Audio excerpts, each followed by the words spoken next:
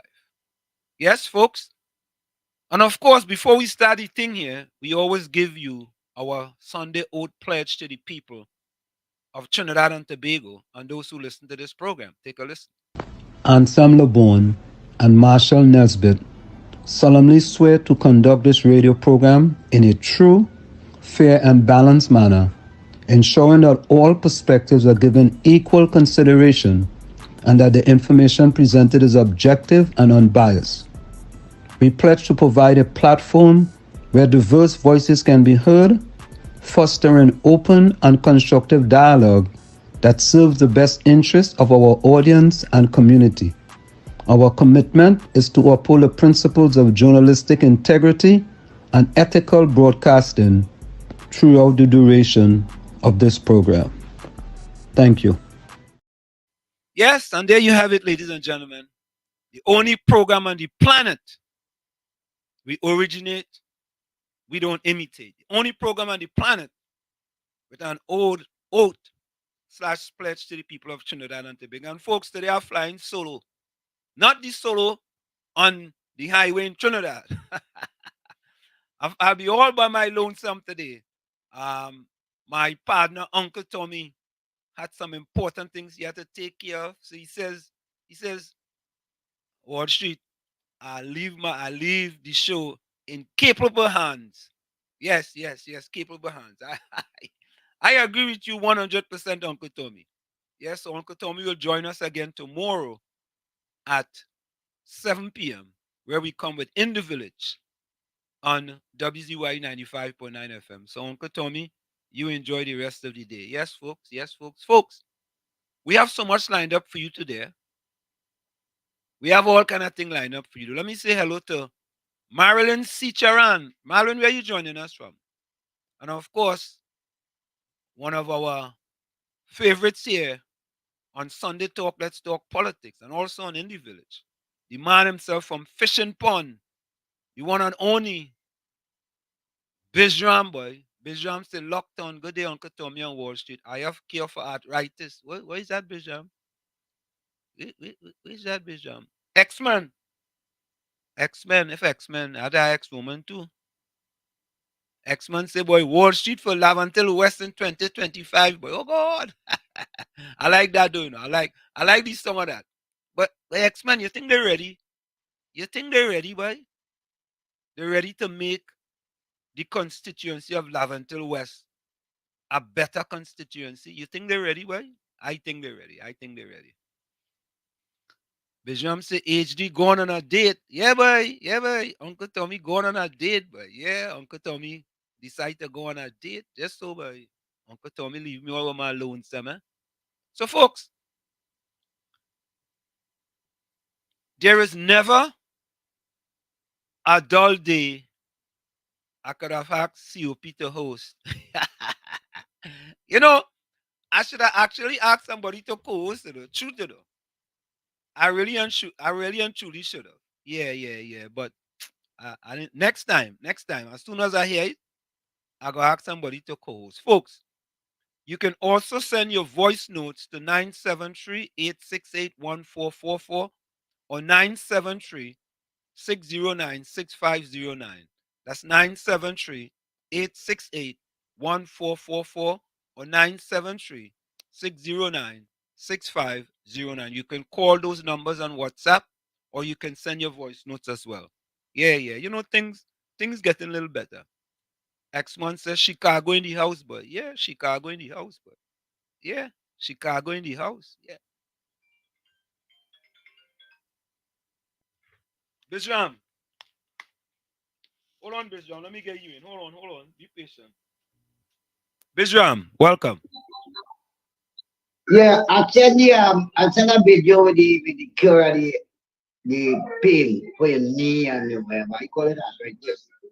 Oh, all right. Man? Yeah, I hear you. I send the video there. If you get a chance, you could play it. All right, I'll go do that. Yeah, but don't rub it all over where you pain and thing. Okay.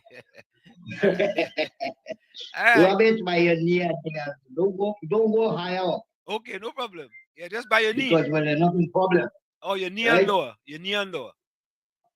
All right. Yeah, man. Yeah, it's a household thing with saffron and black pepper. The video showing everything. All right, I cool. don't know if you could spare more 2 minutes and play it. Yeah, I gotta download it and put it up. No problem. Yeah, okay. Thanks, right? Yeah, man. Enjoy your meal also. All I know right. you have to eat you're alone. Yes, All me, right. me alone today, boy. Me alone. Yeah. I'm alone some today, boy. Yeah, man. X-Man say co-host with Bizram. All right. You know would I be a good co-host, boy? I feel me and Gene Julian. What do you think? I think me and Gene Julian would be a good co-host. Nah, but it depends on if his wife gave me phone. KFC, what's the story? Welcome. KFC, I should have called you to co-host, boy.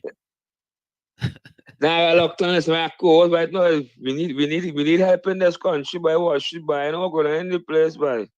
Boy, all them killings and down in the hab down there, boy.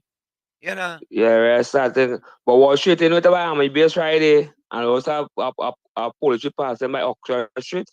Nah, I know police base there.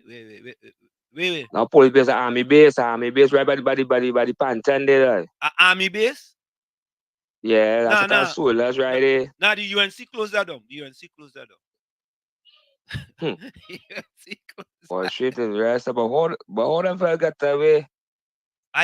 Boy, I don't understand how things happening in broad daylight.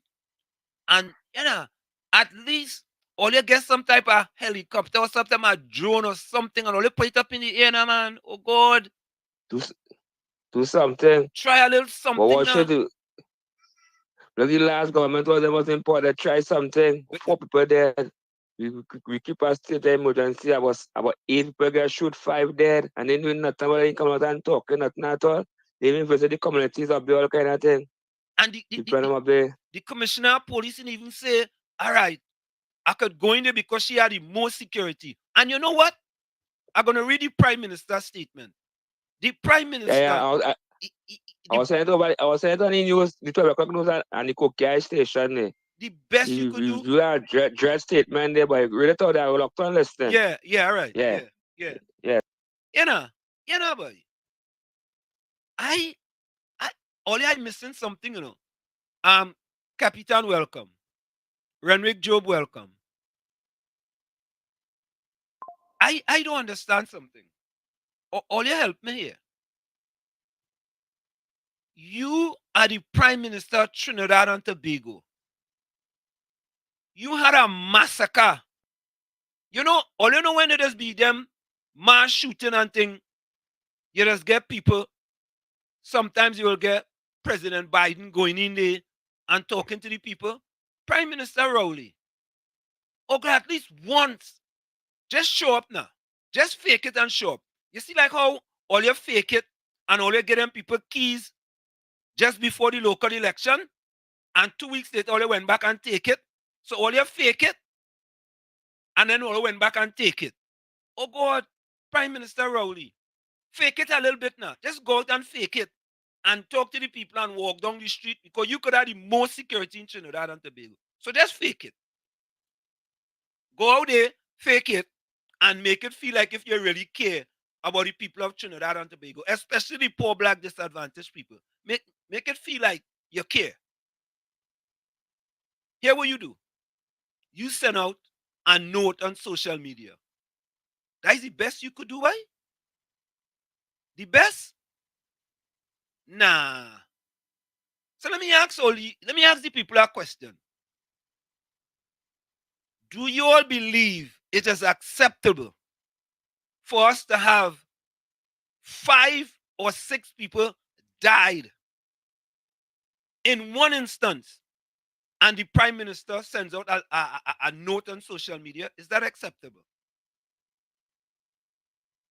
I want to know from you all if that is that acceptable. 5 people, boy, and you send out a note. Let me see if I can read the note here. Let me read the note for you. Send out a note. Let me see where this note is now. All right, let me go over here. Let me go over here.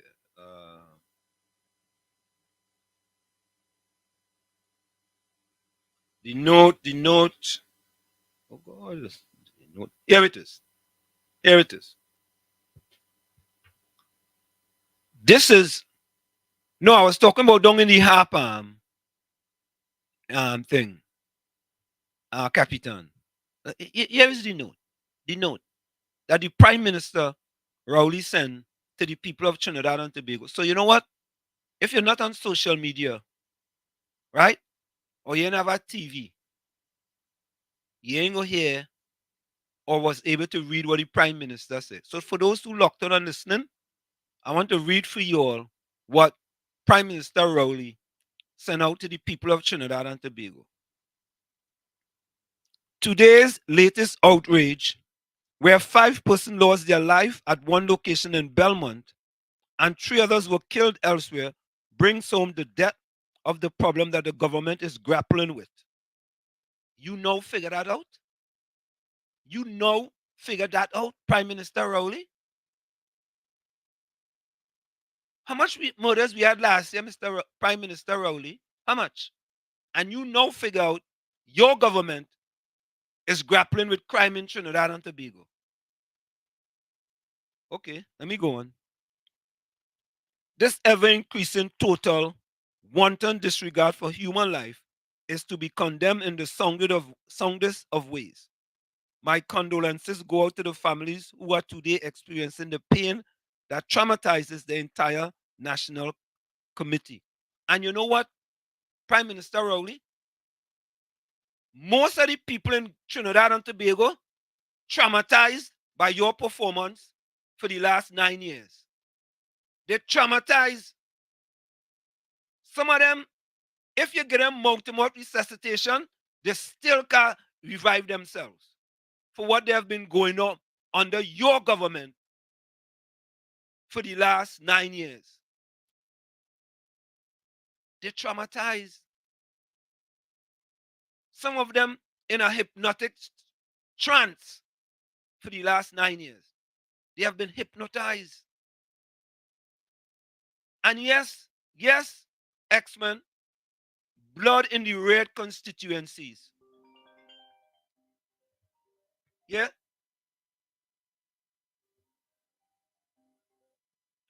Yeah, Bishram. I want to finish read that Yeah. thing. Go ahead. The man say who dead. Why worry yourself? The next one say that not the job to secure people. You hear me? Yeah, The citizen. Yeah. He said who dead, man? Who dead? Kill.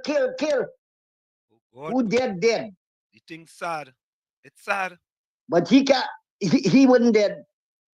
Because he wouldn't dead now or not that. Because he have security 3-4 load of, you know who, right? Yeah. And it's so going. Yeah, man. Anyhow, Yeah, man. doctor listen. Yeah, bless. Yeah. So let's go on. The presence of and frequent use of assault weapon in our country has brought an added dimension of effectiveness to the murderous lawlessness which continue to plague us. I want to give the nation the assurance that even as we experience today's tragedy, the state, through its lawful activities, will continue to identify and extract these weapons and their criminal owners and operators. The population can rest assured that the state agency will not give up the fight to rid our streets and other places of the evil that is now widespread as a gun culture in Trinidad and Tobago. Prime Minister Dr. the Honorable Keith Rowley. That is a statement from the Prime Minister of Trinidad and Tobago, Prime Minister Rowley. I wonder if I have a garbage pail anywhere around here. People suffering on a daily basis. Oh God, just, you know what? Just make a change so people go see that the possibility something could happen. Get rid of failed lines. Get rid of them. So at least the people could say, well, all right, we're trying something. Let me try something. We brought here Sergeant Ramsey from Newark, New Jersey. Sergeant Ramsey have been very successful with gangs in this country. He worked in many different institutions across this country and has been successful. And you know what? He's a born Trinbagonian. Born Trinbagonian. Oh God. Well, give him a little chance now. Say, you know what? Sergeant Ramsey, come. Let me try something. Let me make it look like we're trying something to stem the tide of crime in Trinidad and Tobago. Let me try a little thing. Sergeant Ramsey, come. What do you think we could do? Not even that. Not even that. All them murders, nobody in get catch. As they say in Trinidad, nobody in get catch. All you know CCTVs, them cameras. What all you have? All you have nothing up in the sky. Well, bring back the blimp. Might as well bring back the blimp. Bring it back. Bring back the blimp. I remember when I was in Trinidad, boy, I used to hear that blimp up in the sky, they boy, making noise too bad. Bring that back. Oh God, all you at least have some drones sitting down in Besson Street, sitting down in Port of Spain. As soon as something happens, you show them up in the sky and go and see something. People getting away just so people don't want to hear no message from you with respect to the criminals. Just they want action. They want performance. They don't want that. They want to talk. It's too much talk. You know, let me get this thing. Let me get this one for you. Let me get this one. Listen to this one. Because we fed up at the talk. Seriously. Yeah? We are fed up. We want action. We don't want you sending out a message on social media. Nah, we ain't want that. We want better than that. We want solutions to the problems. That is what we want. We don't want something on social media. I want you all to take a listen to this. Listen to this. Yeah. Listen to this.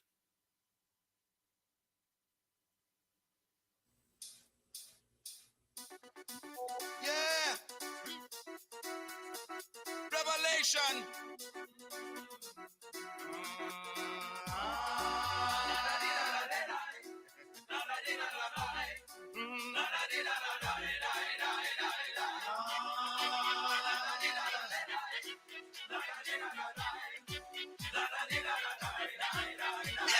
He promised to fire next time.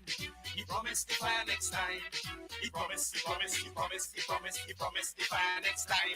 And who ain't dead, the bad wounded, who ain't dead, bad wounded, who ain't dead, the bad wounded, who ain't dead, bad wounded. Talk, you mocking pretender. I check your lyrics and I come for test you. Far too long, you're fooling the children, filling the head with brainwash education. Doomsday reach, boy, plan your retreat, cause the children coming to take back the street. The power of the word in the conscious styling. Even the for a brand new I morning. Say the power of the word in the rap so styling. Rocking the roots of the vampire system. Talk it, you mock pretender. Talk it, you bloody deceiver. Talk it, you serpent master. Talk it, you friggin' oppressor. La da di da la da da. La da di da la da. La da di da la da. La da di da la da.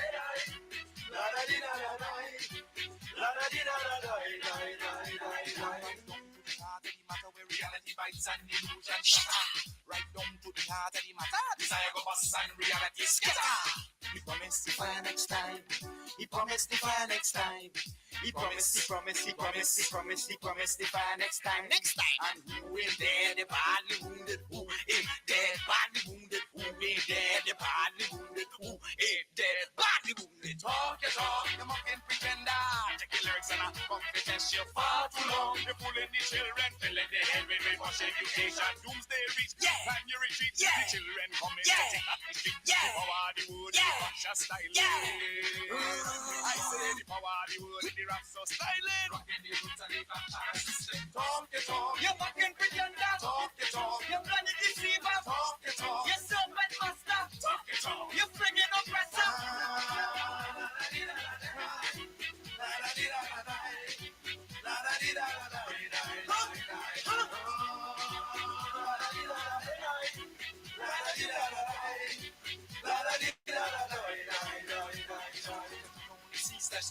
Going right down to the heart of the matter. What is the matter? I can't seem to stop this ceaseless chatter. Chatter on the wrong in my head. Oh Lord, like they want me dead. Everybody talking, nobody listening. Oh my God, what really happening? Chatter. What is the matter? Chatter. The ceaseless chatter. Going right down to the heart of the matter. Everybody talking, nobody listening. Listen to yourself. Everybody talking, nobody listening. Nobody listening.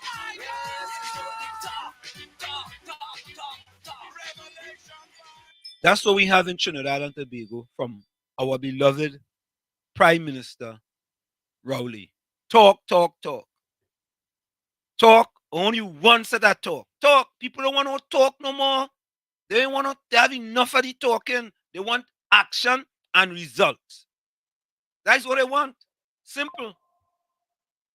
When people dead in all over the place, yeah, they're dead in. They're dead in all over the place, and you come with talk. Talk. Go into the community, go in and talk to the people. Let the people see you on the ground. Don't go just when the election come around. Go and talk to the people on the ground. You're waiting till whenever election come around, right? And when an election come around, you're having conference here, there, and everywhere. Yeah? But folks, all you know, the PNM propaganda machine get exposed. Oh God, people didn't know it, but they wasn't sure. They weren't sure. And I hear the pastor with the internet search engine name try to convince people with respect to that video. I had to fact check that, pastor with the internet search engine name. I want you to go back and I want you to look at what you stated and go back and make sure you correct it first. So I'm giving you warning ahead of time. Go back and check what your statement that you make when you say HDC giving out the houses with respect to electrical panel and thing. Go back and check it.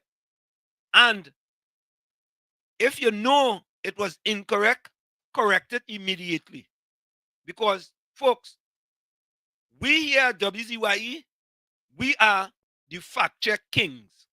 We are the king of fact check in Trinidad and Tobago. Yes.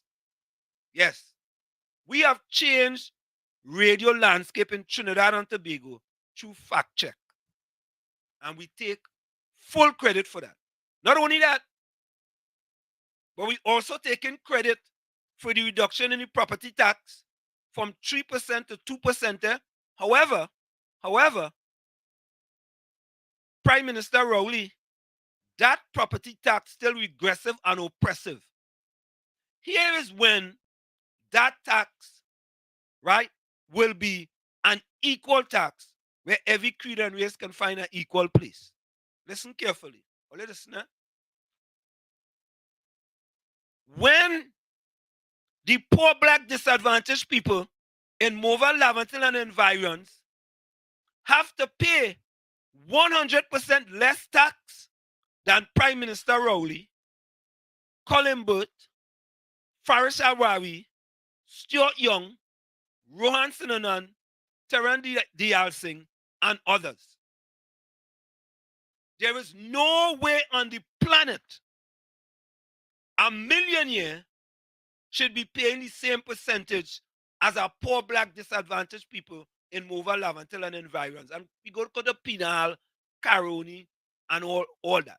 No way. None.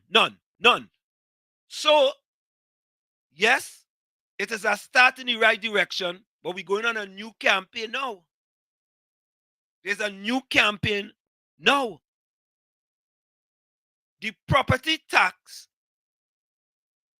should not be 2% for everyone across the board. And I want to say this, the RPNM pensioners, you all should thank Professor Wall Street, You all should thank me personally. You rather like me, that's okay. Everybody can like you, but you all should thank me. Because due to our activism here in the United States of America, not in Trinidad, in the United States of America, streaming to Trinidad and Tobago, we got you a reduction in your property tax. And by extension, the whole of Trinidad and Tobago. Because we said at the beginning, the 3% property tax was oppressive and regressive, and we stand by that. This 2% is regressive and oppressive. And I'm telling you guys, simple. When all you get evaluation, just ignore it. Throw it in the garbage. Because people getting 1 and 2 evaluations, the whole thing is a mess. They can't get it right. You know why they can't get it right? They don't have the expertise. All you bring some foreigners, some Trini foreigners who have expertise in them thing, all you go get it easy. But no, all you don't want that.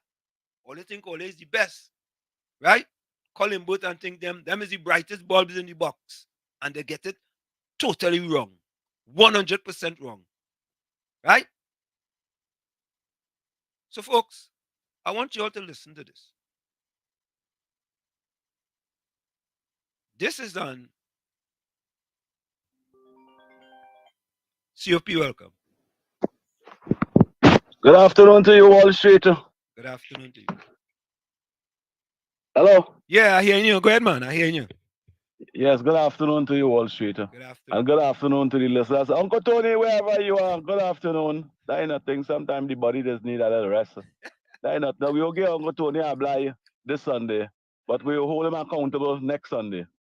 Good afternoon to you, KFC and Kingsley, and all the listeners of WYZ. WZYE.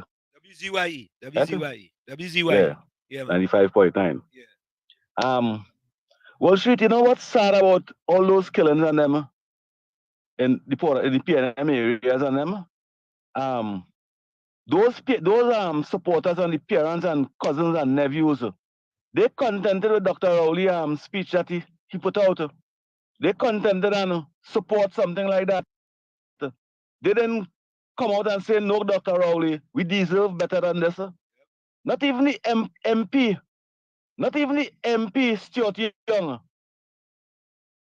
How will it feel to know that Stuart Young, all family them secure by taxpayers' dollar, which I support 100%. He's a minister and he's an MP. But an MP is not for missing person in your community. Stuart Young, you're supposed to be first one hugging up the grandmother and hugging up the mother and trying to bring some kind of solution and resolution in the community. You could see the community fear to speak out. You could see that. You could see the community afraid to speak out, Stuart Young. They need your help so bad that you keeping a blind eye on that. Dr. Rowley, the most depressed communities in the Republic of Trinidad and Tobago is in the diehard PNM constituency. Dr. Rowley, why it is only creating a disaster in communities to facilitate other white companies? Why are they doing that? That is how I could see it as a citizen of this country. All the murders, the people them say anybody can be lying in any block and people just shoot bow, bow, bow, bow. Your administration, together with national security, telling the people that is the minority that given trouble.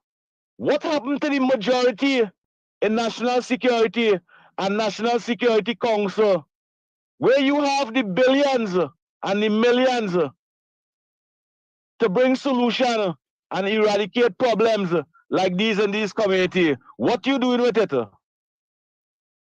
Sensible people will ask, what you doing with that, Dr. Rowley?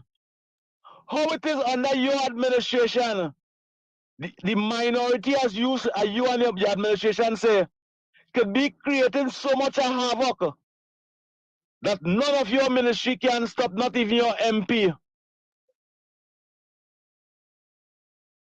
That is a problem you're creating for white organization. That is one of the most saddest thing in the Republic of Trinidad and Tobago. I reached a stage that I cannot blame the people that much. They're afraid. They're afraid to speak out. But I will tell you something, people. Vote them out in silence. Why is he afraid to speak out? Vote them out in silence. Wall Street, have a good afternoon. You'll hear me again. Yeah, man. Thank you. I want to show you all something. Compare and contrast. I remember Coco had a song, Compare and Contrast. Listen how Jamaica deal with social programs in Jamaica. Just listen to the tenet, how the guy talks about it. Listen to this. Listen to this. Only listen to this. Our goal is not to have more Jamaicans requiring this kind of support. Right. The goal must be to make sure that all Jamaicans who require the support are receiving effective delivery of this service. I would hope, Jamaica should hope, that over time, in the next 10 years, we shouldn't have 285,000 persons. We hope that that will be reduced, because if the program is effective, generation to generation, there should be less reliance or need for that kind of support.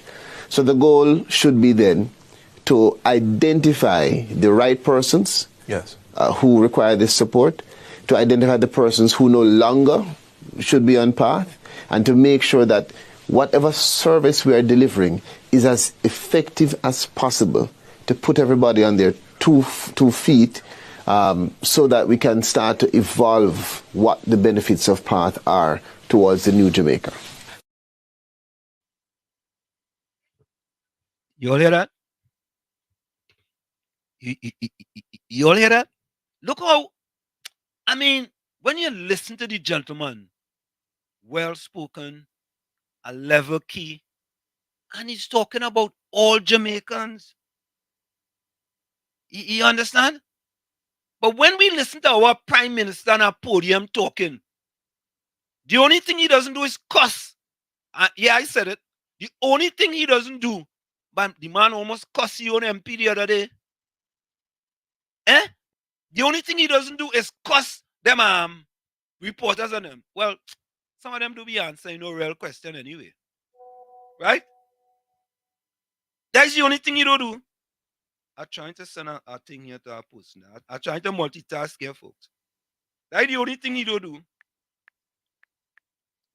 You know? All right, let me send this. Hold on a minute. But, you see, the people, who is to blame? Who is to blame? Simple, who is to blame? When are the people of Trinidad and Tobago going to stand up? How come we don't have a big march for property tax in Trinidad and Tobago? Why? Why not?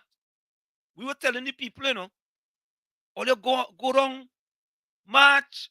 Well, boy, you know, them paying them pensioners calling. Well, me have no problem paying my $129, my $197 a month, you know. Yeah? But listen to this one. Since we get on that, I wanted to play the editorial for you guys. But listen to this one. Listen to this one. Under the Rowley administration, the PNMS property tax system exhibits illogical assessments. For instance, a modest 2x4 shack shown here was valued at an annual rental rate of $96,000, would incur a yearly property tax of $2,592 or a monthly tax of $216 after a 10% deduction. As previously emphasized, this taxation approach is deemed oppressive and regressive. The proposed 2% property tax under the new plan would yield identical outcomes.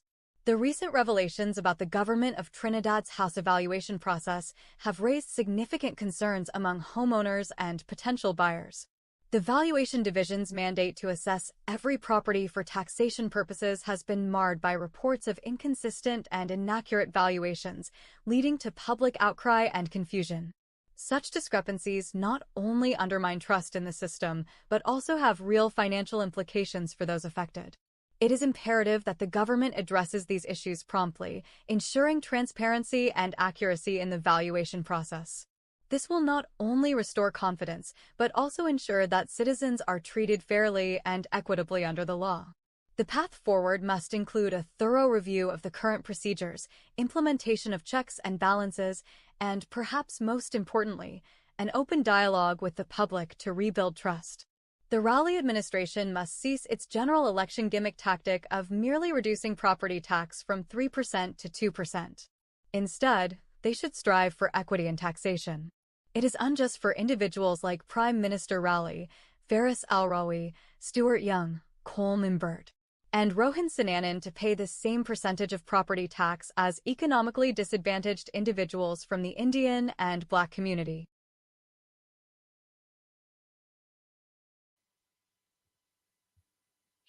Yep. Did you all hear that? That's an editorial from WZYE 95.9 FM. Yeah? Takisha, welcome. Yeah? So, it's simple. It's simple. That property tax, all you do, when all you get evaluation, throw it in the garbage. Throw it in the garbage because they do not have it. They don't know what they have it done wrong. It's all wrong. Wrong, wrong, wrong, wrong, wrong, wrong. You know what they're trying to do? They're trying to make a wrong thing right. That's what they're trying to do. And they failed miserably before, and they're going to fail again. A man and you know what? The funny thing is this, The funny thing is this, We said here on WZYE 95.9 FM, if a person have a 2x4 shack, right? And look, lo and behold, a gentleman come out with a 2x4 shack, and his charge was $96,000 for the year annual rental value. $96,000. You have a 2x4 shack. All you know, them using this spaghetti theory, them throwing things up on the wall and see what will stick, because these things are election gimmicks. I have to be honest with you guys. The RPNM have a splendiferous propaganda machine. That propaganda machine was using AI before AI came out. That propaganda machine was using AI before AI came out. Yeah? Yeah, Captain Singh, folks, if you're listening to some Tobago, can somebody call me and tell me about the evaluation too? Just call and tell us, or send a voice note to 973-868-1444, 973-868-144, 1444, or 973-609-6509. I want to know what type of valuation that you all get. One person, I only need one, just one person. Because the fellow with the 2x4 shack, 96,000 in the perfume. 96,000. We told them that the way you guys valuating that tax is going to be problems. We here in New Jersey now have a higher property tax than Trinidad and Tobago based on the assessed value. Before Trinidad and Tobago had a higher property tax than we. Imagine that, and we have the highest tax in the state. Madness. They have to change that regressive and oppressive property tax. But listen to an editorial today in the Guardian. Although don't take my word for it, I want you to listen to this editorial. This is in a Guardian editorial, yeah? Guardian, you know. You know? Hello, Takisha, welcome. Hello, good answer. How are you? I am fine. Listen to it, you know I just calling when you set the calling, right? Yeah. I have a property in Faizabad, but actually this part of the area what I am living, the government cannot charge you for land tax because the land was donated to the people of the area in Faizabad, right? So most the government can charge you is for house tax. With this valuation, what they put out, that was last year during COVID, they say if by the first thing they take. But when they send the message via email, you have to take out on the form, you have to take out pictures of your property back and front. You have to put how much bedrooms you have, how much living rooms, if your house is board, if your house is concrete. You understand? And this house tax where they're charging you, well, two of my neighbors thief piece of my land. I fed up going to them to ask them to come and send a valuator to value the property because you can't expect me to pay house tax or land tax and I'm paying for something what somebody stole. That ain't making sense. They told me that I have to pay $20 a month. They said if I even have a door comb in the yard, that is the next part of a house. So I was to take pictures and everything, and they told me, well, end up sending me a reference number back via email to tell me from on the 1st of January, I will have to be paying house tax and it might raise.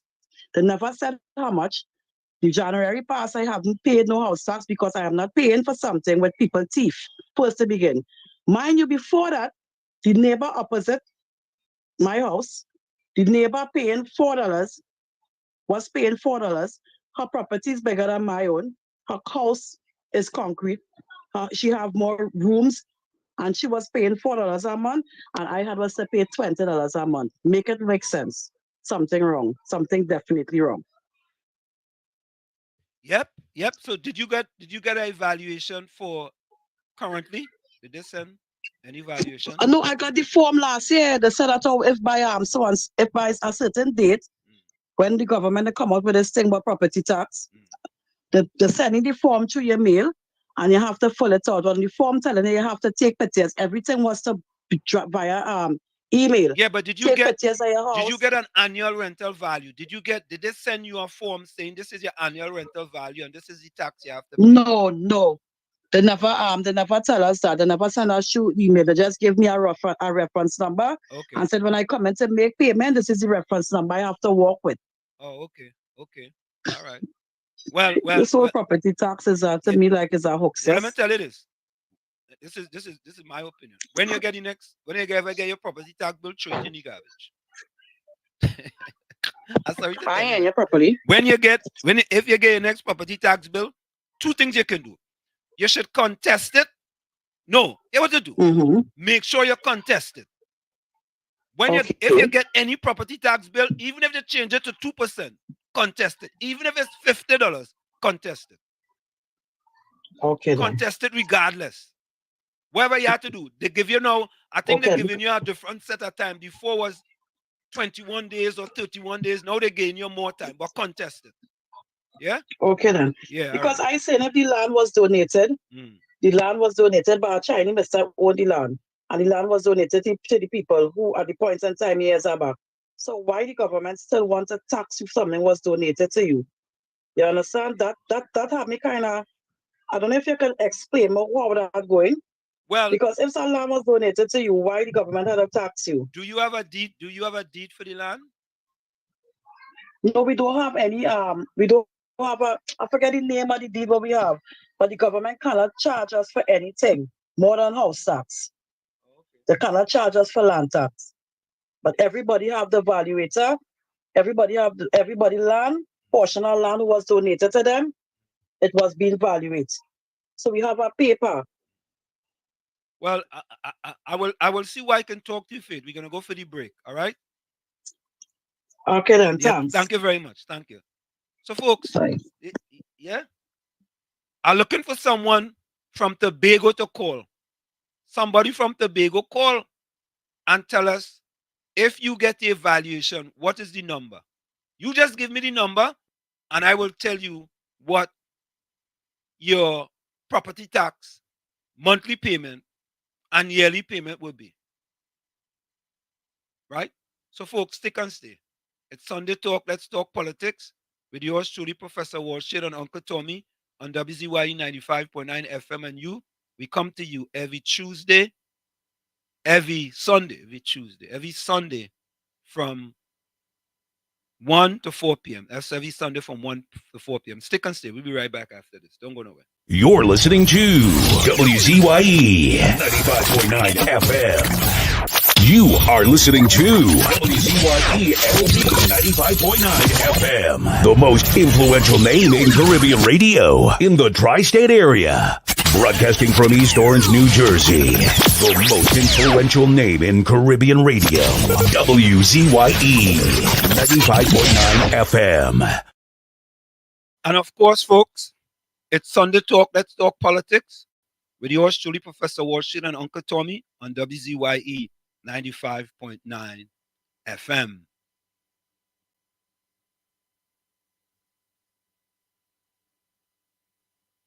Wall Street on WZYE 95.9 FM. You are listening to Sunday Talk, Let's Talk Politics with Uncle Tommy and Professor Wall Street on WZYE 95.9 FM.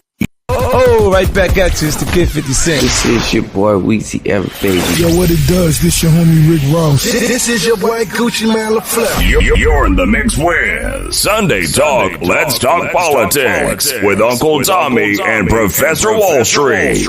It's crazy. Hey, I'm Ariana Grande. Hey, yo, this Cardi B. What's up? It's Megan Thee Stallion. You're in the mix with Sunday Talk, Let's Talk Politics with Uncle Tommy and Professor Wall Street. Check this out, it's DJ Khaled. This is Post Malone. Yes, got little Chico Pitbull. You're in the mix with Sunday Talk, Let's Talk Politics with Uncle Tommy and Professor Wall Street. And of course, we are back with you at Sunday Talk, Let's Talk Politics on WZYE 95.9 FM with yours truly, Professor Wall Street, and my partner, Uncle Tommy, boy. Boy, you know, COP get Uncle Tommy that name, Uncle Tommy. That name stick, boy. Everybody, all over Trinidad, boy. Uncle Tommy, boy. Anderson, welcome, boy. Yeah. Boudram, John, where you joining us from? Maryland seem to be a regular, boy. Maryland Sicharam. Every time somebody joining, they're saying good afternoon to Maryland Sicharam. Maryland, where you joining us from? Bijram say, what about people who pay property tax already? Will they get a rebate because it will be 2% now? I don't know, you know. Maybe we could ask Dr. Mohammed that. Yeah, let's bring in our guest. Dr. Mohammed, you gotta bring up your camera a little bit, man. Your camera. Good afternoon. Here we go. All right. You're high up now. But your mic muted? My mic muted? Your mic muted, man.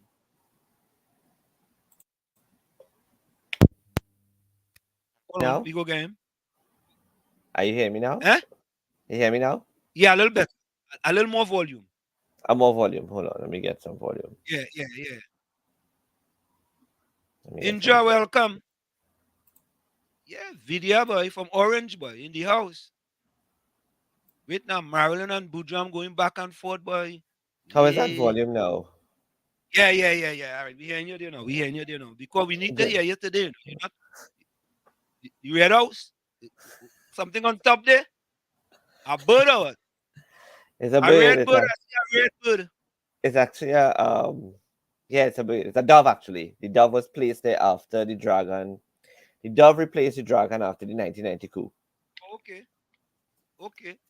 So Dr. Mohammed, it's never a dull day in Trinidad and Tobago. And we see that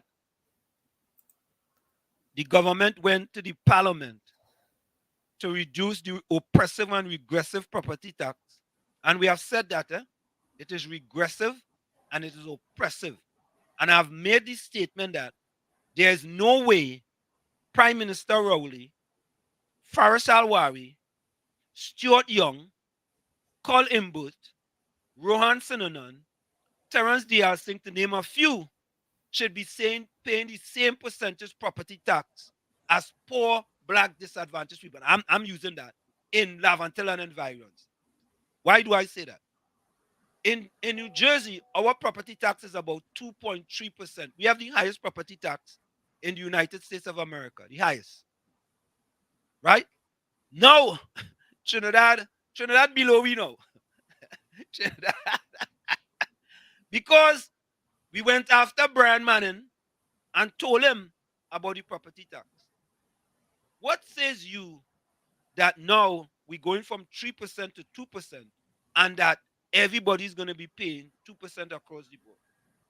So this is my statement on that I placed, I put in the public's domain yesterday, right? So here's my take on the introduction of property tax.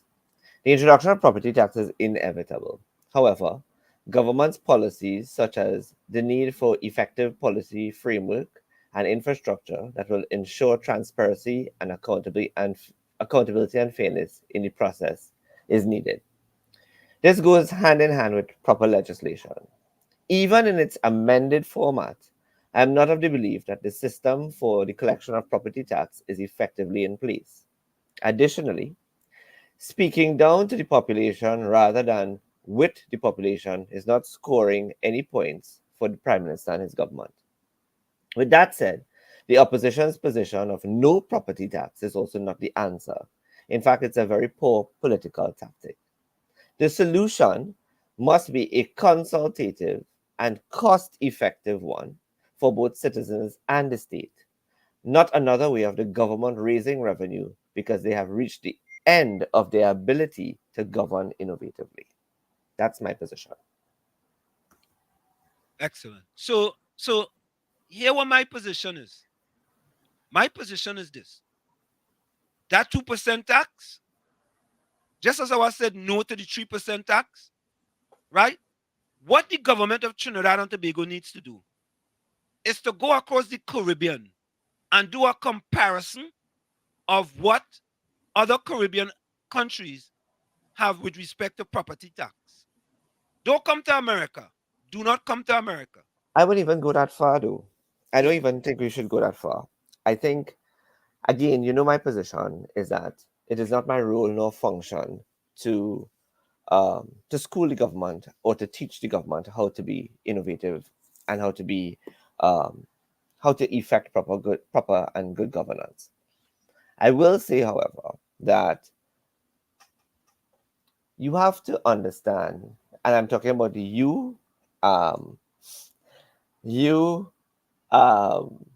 as the government of Trinidad and Tobago must be able to understand what is the current socioeconomic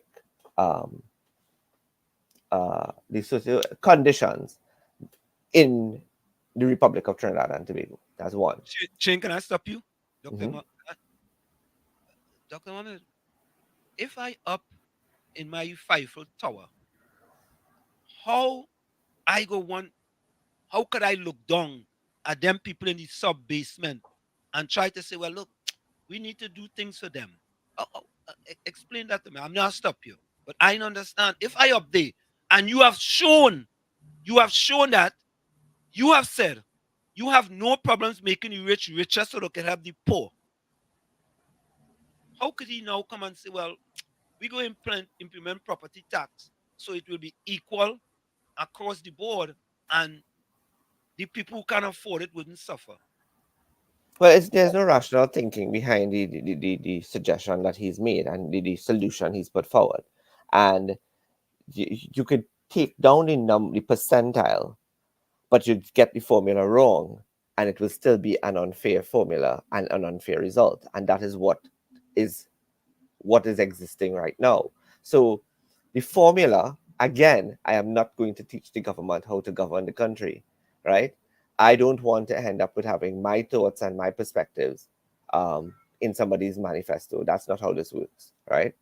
But you're talking about those persons who are in their towers and in on their we put them on pedestals, and the point is we have a government and a cabinet that exists of 23 members. You have a government that exceeds the 23 members of cabinet, right? Not all of them are in towers. Not all of them are disconnected. Not all of them are disconnected from the realities of the population and the socioeconomic conditions. So while I understand collective ministerial responsibility, I also believe that frank discussions can take place within the privacy and the privacy of the cabinet, and that is what the cabinet room is for. That is what the cabinet is there for. The cabinet is there for ministers who have concerns about this issue to raise their objections and their concerns and bring it to the attention of the government and to the prime minister and the minister of finance, and say to them that this is unreasonable in their mind, and it is not, the maths is not mathsing. It is, and therefore I will. That's why I said in my statement that the solution is not that there's no property tax. Nowhere in Trinidad and Tobago have we heard our citizenry say that they are opposed to paying property tax. The only thing that they are opposed to is that they want the formula to be a fair and equitable one, and that is the right of the citizens of Trinidad and Tobago, and that is the responsibility of I'm going to use a bad word here, but it is the responsibility of a quote-unquote effective government to understand what that fairness entails. It is also the responsibility of ministers of government who are in touch with what is going on with regard to the economic and socio realities of the population, to say what needs to be said in order for the government to get this right. The fact of the matter is, though, this government is not going to get it right. They're not going to get it right at all. And this 2% based on ERV is not going to work. Yeah. Right? I'm going to say that. I'm saying, and I'm not going to go further to explain this, but 2% on ERV is a failed formula. That's my position. And no property tax from the other side is not the solution. Yeah, I think Trinidad needs to have property tax, and we have said that over and over and over. It is inevitable, right? That's the word. Right. It is inevitable, but it has to be fair. Right. We have never said no property tax in Trinidad. I want to go back to one point you said. In my estimation, there's only one person in the RPNM need to be in the Eiffel Tower, and everybody else will follow along. You know, they have a song, follow the leader, leader, leader, follow the leader. That's what it is now. Hands up. Yeah, hands down. Everybody have to follow the leader. They can't go outside and say anything different. As a matter of fact, they can't go outside and say anything. No, they can't. So that's what I said. They can't. But it is not like they don't have an opportunity to discuss this at in a space where there is a level of confidentiality. Nobody's saying to come outside on the road and go against the government. That is going to cost people their portfolios and their political standing and political careers. But the apparatus of the system right now allows for objections to be made within the closed doors of the cabinet, and for this issue to be discussed in depth and in a holistic manner.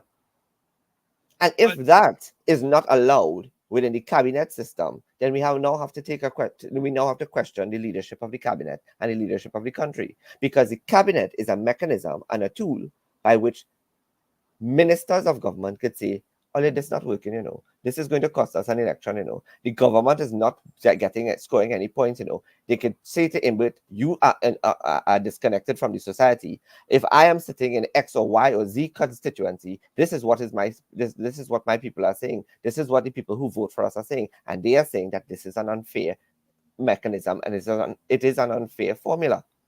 They have that right. For God's sake, the majority of them are supposed to be members of parliament, elected members of parliament.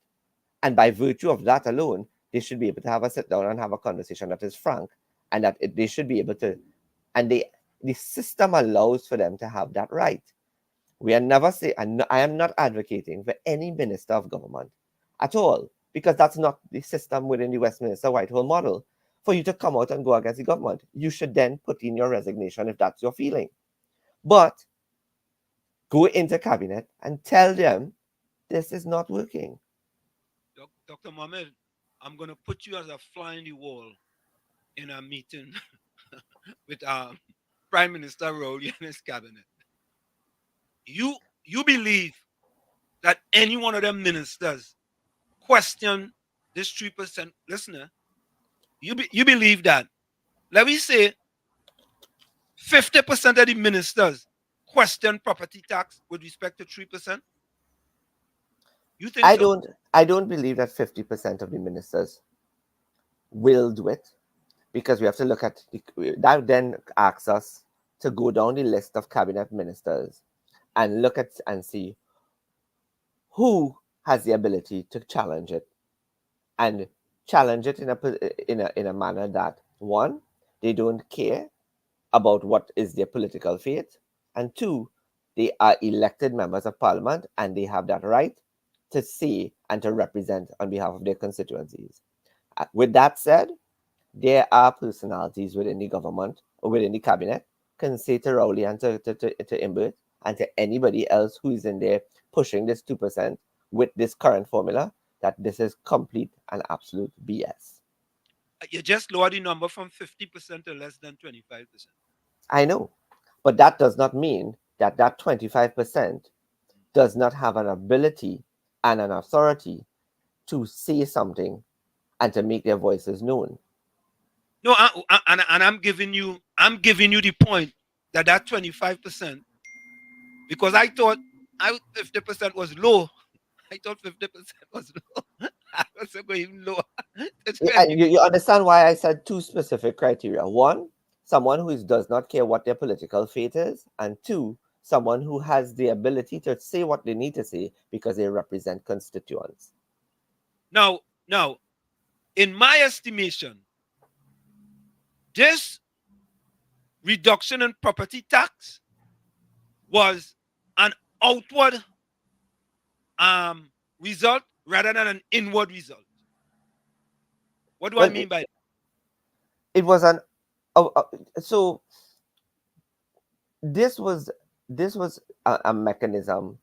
To start with, we always knew that they were coming back with new forms because the forms were wrong, and if the forms that were initially sent to the population were not the accurate ones. So there was a notice that the accurate forms were coming in.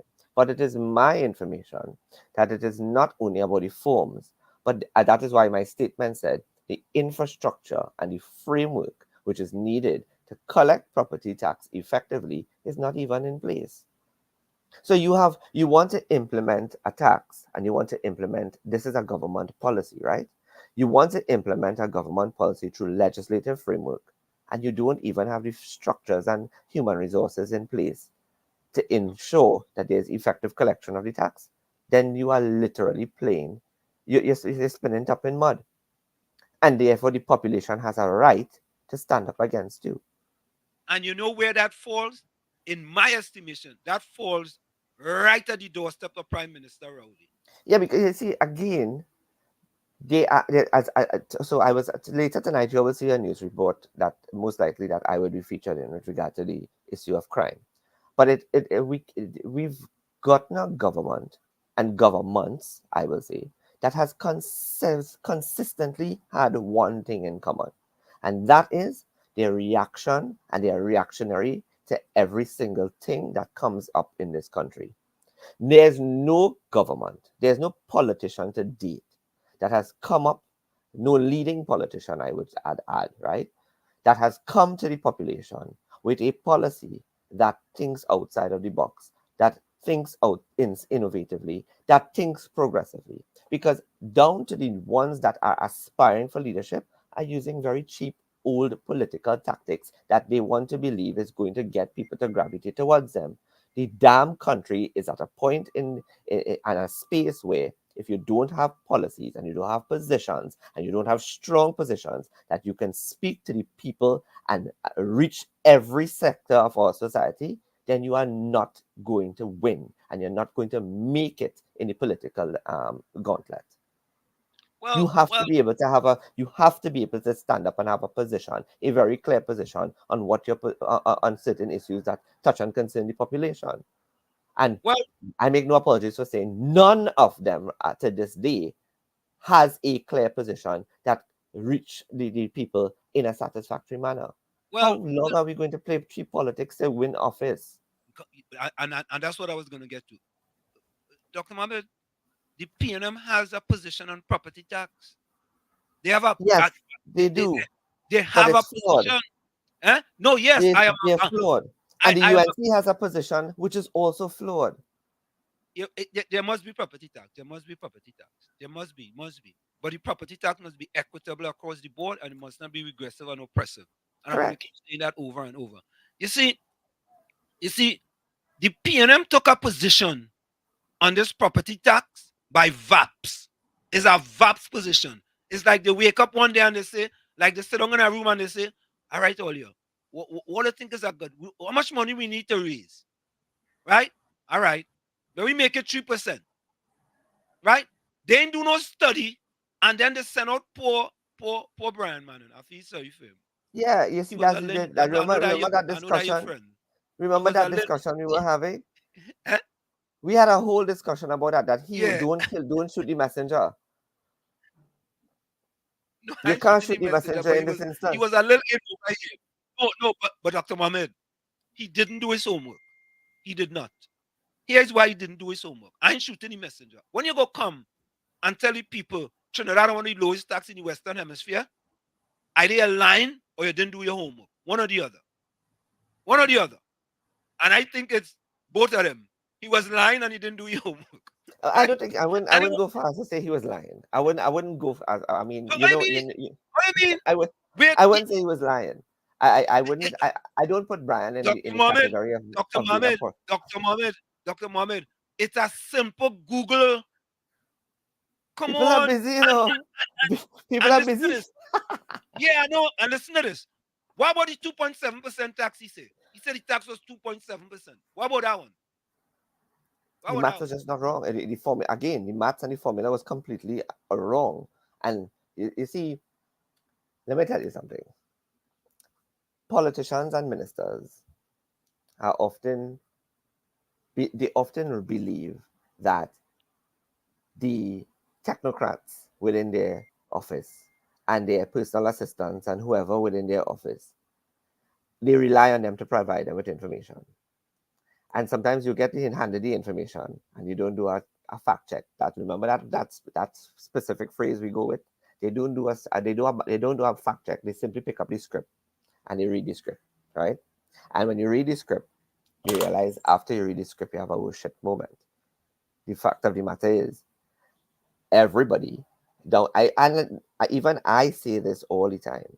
I do not profess, not because I am Dr. Mohammed or I hold a PhD, and I don't care where I get. It doesn't matter if I got my PhD from a little town in Bethlehem, right? The fact of the matter is that I got it, but I don't profess, right? I don't profess. There's nothing for me to be afraid to talk against the government. I have nothing to gain or lose from them. There's nothing.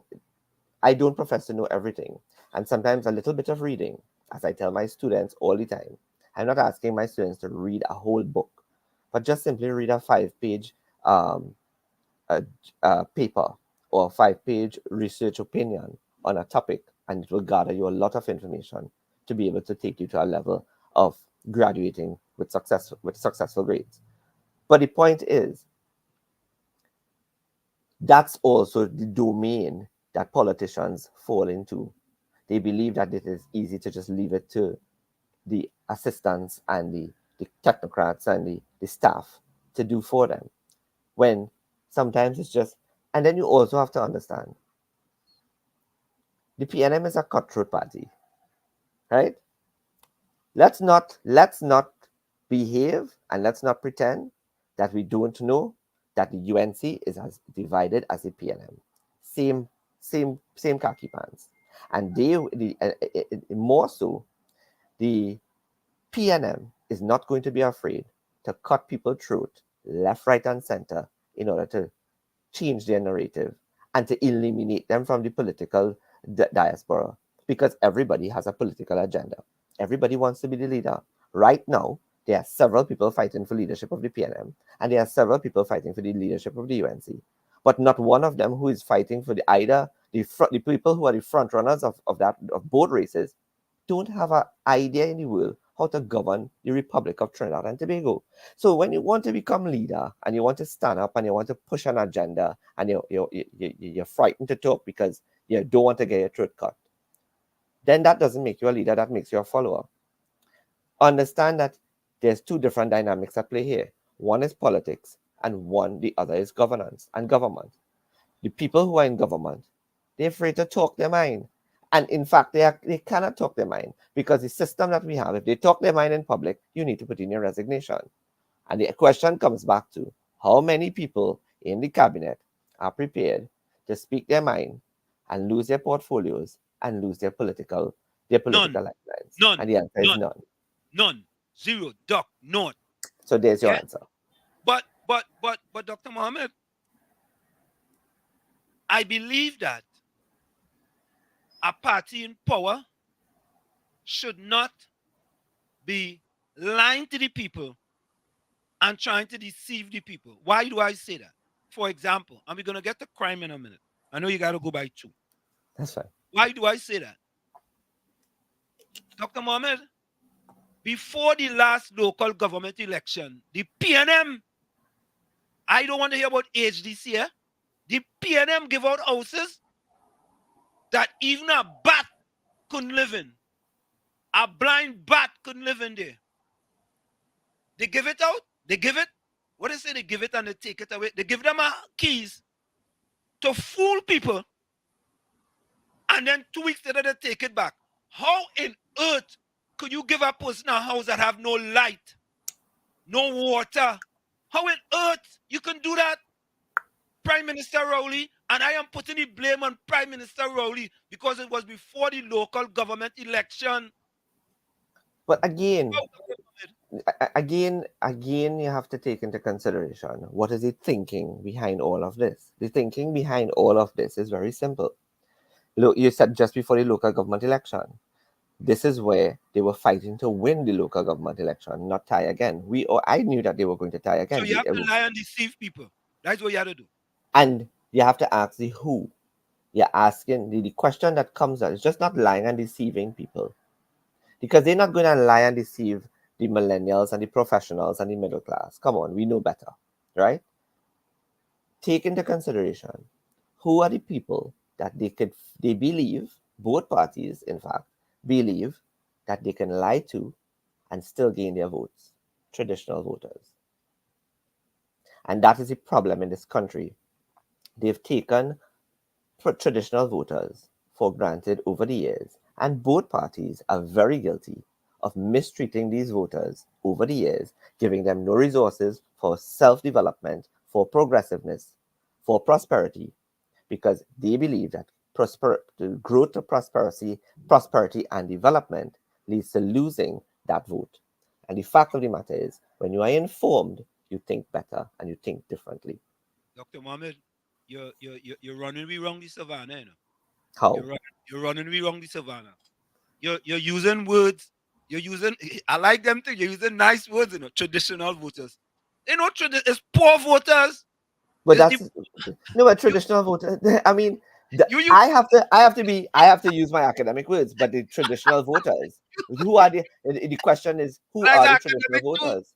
I'm academic too, but you telling people. Watch me. I the guest. You is the talk show host. You can ramage.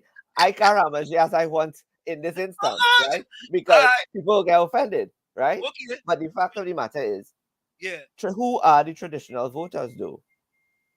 Who have traditionally voted PNM and UNC?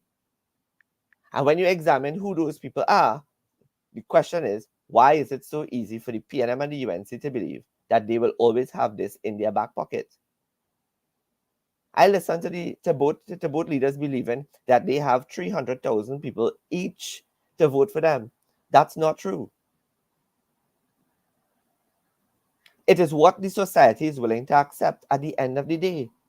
And clearly, as it pertains to property tax, they're not willing to accept this very unfair formula. yeah. I just felt that. I felt that. The property tax, right? And when I saw that video with the woman talking about how they give her the house just before the local government election, 2 weeks later, they went and take back the keys. And it's in and our PNM radio host trying to justify that they're giving out a house with no electrical, and he said, let us do that. And I'm like, what planet he from? They don't do that. Dr. Mohammed, let me ask the question. Dr. Mohammed, is it normal for the agency to give out a house that have no current, no water, and the gate keys? No. Is it? Absolutely not. Okay. When you get an HDC house from the government, when you get a house, an apartment, whatever you get, a townhouse, whatever you get, it has to be live-in ready. So when they hand you your keys, you can open the door within a week or so, and you can start moving into your house. All your paperwork is inside, all the documents are signed, you are ready. You have reached the final process, which is to hand you the keys. Yes, X-Man, he wants me to say that, and I'm not saying that on a Sunday evening in the holy month of Ramadan.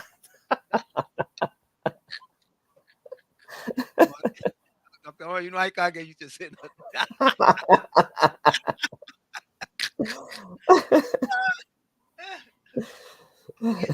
Yeah, you know what? I think people in Trinidad and Tobago are easily fooled, nobody. Seriously. Easily fooled. They were fooled on the property tax. If that woman have never came out and make any statements, right? People believe that when the PNM giving out houses, keys for houses, they're really and truly trying to improve people's lives. Correct. Trying to make their lives better. And that's a good thing. That is splendiferous. But when you're being hypocritical, deceitful, and disingenuous, HDD, right? HDD, that is sad. How could the people of Trinidad and Tobago believe anything you tell them? How? I'll tell you this, right? What we've done, well, not we, what this government has done. This government has created a system of intense bureaucracy. That's one. Two, they have saturated every single lucrative position that gives a regular citizen an opportunity to progress in life. They've saturated it with the PNM's higher echelons and those who are loyal to the PNM. I could make an example. Look at the board of directors of the Cipriani Labor College. Look at the board of directors of COSTAT. And because those institutions, and I'm just using those two institutions, because those institutions are very much, I choose those two institutions because they are very much progressive in terms of giving people the opportunity to serve the country. They've chosen instead to put persons who are loyal to the PNM and who have a direct linkage to the PNM, and therefore will only appoint and employ persons who are PNM centric. That is not good governance. You can't alienate a country, polarize, I should say. You can't polarize a country. And this is This is my issue with the PNM. You can't polarize a country with only people who vote for this color.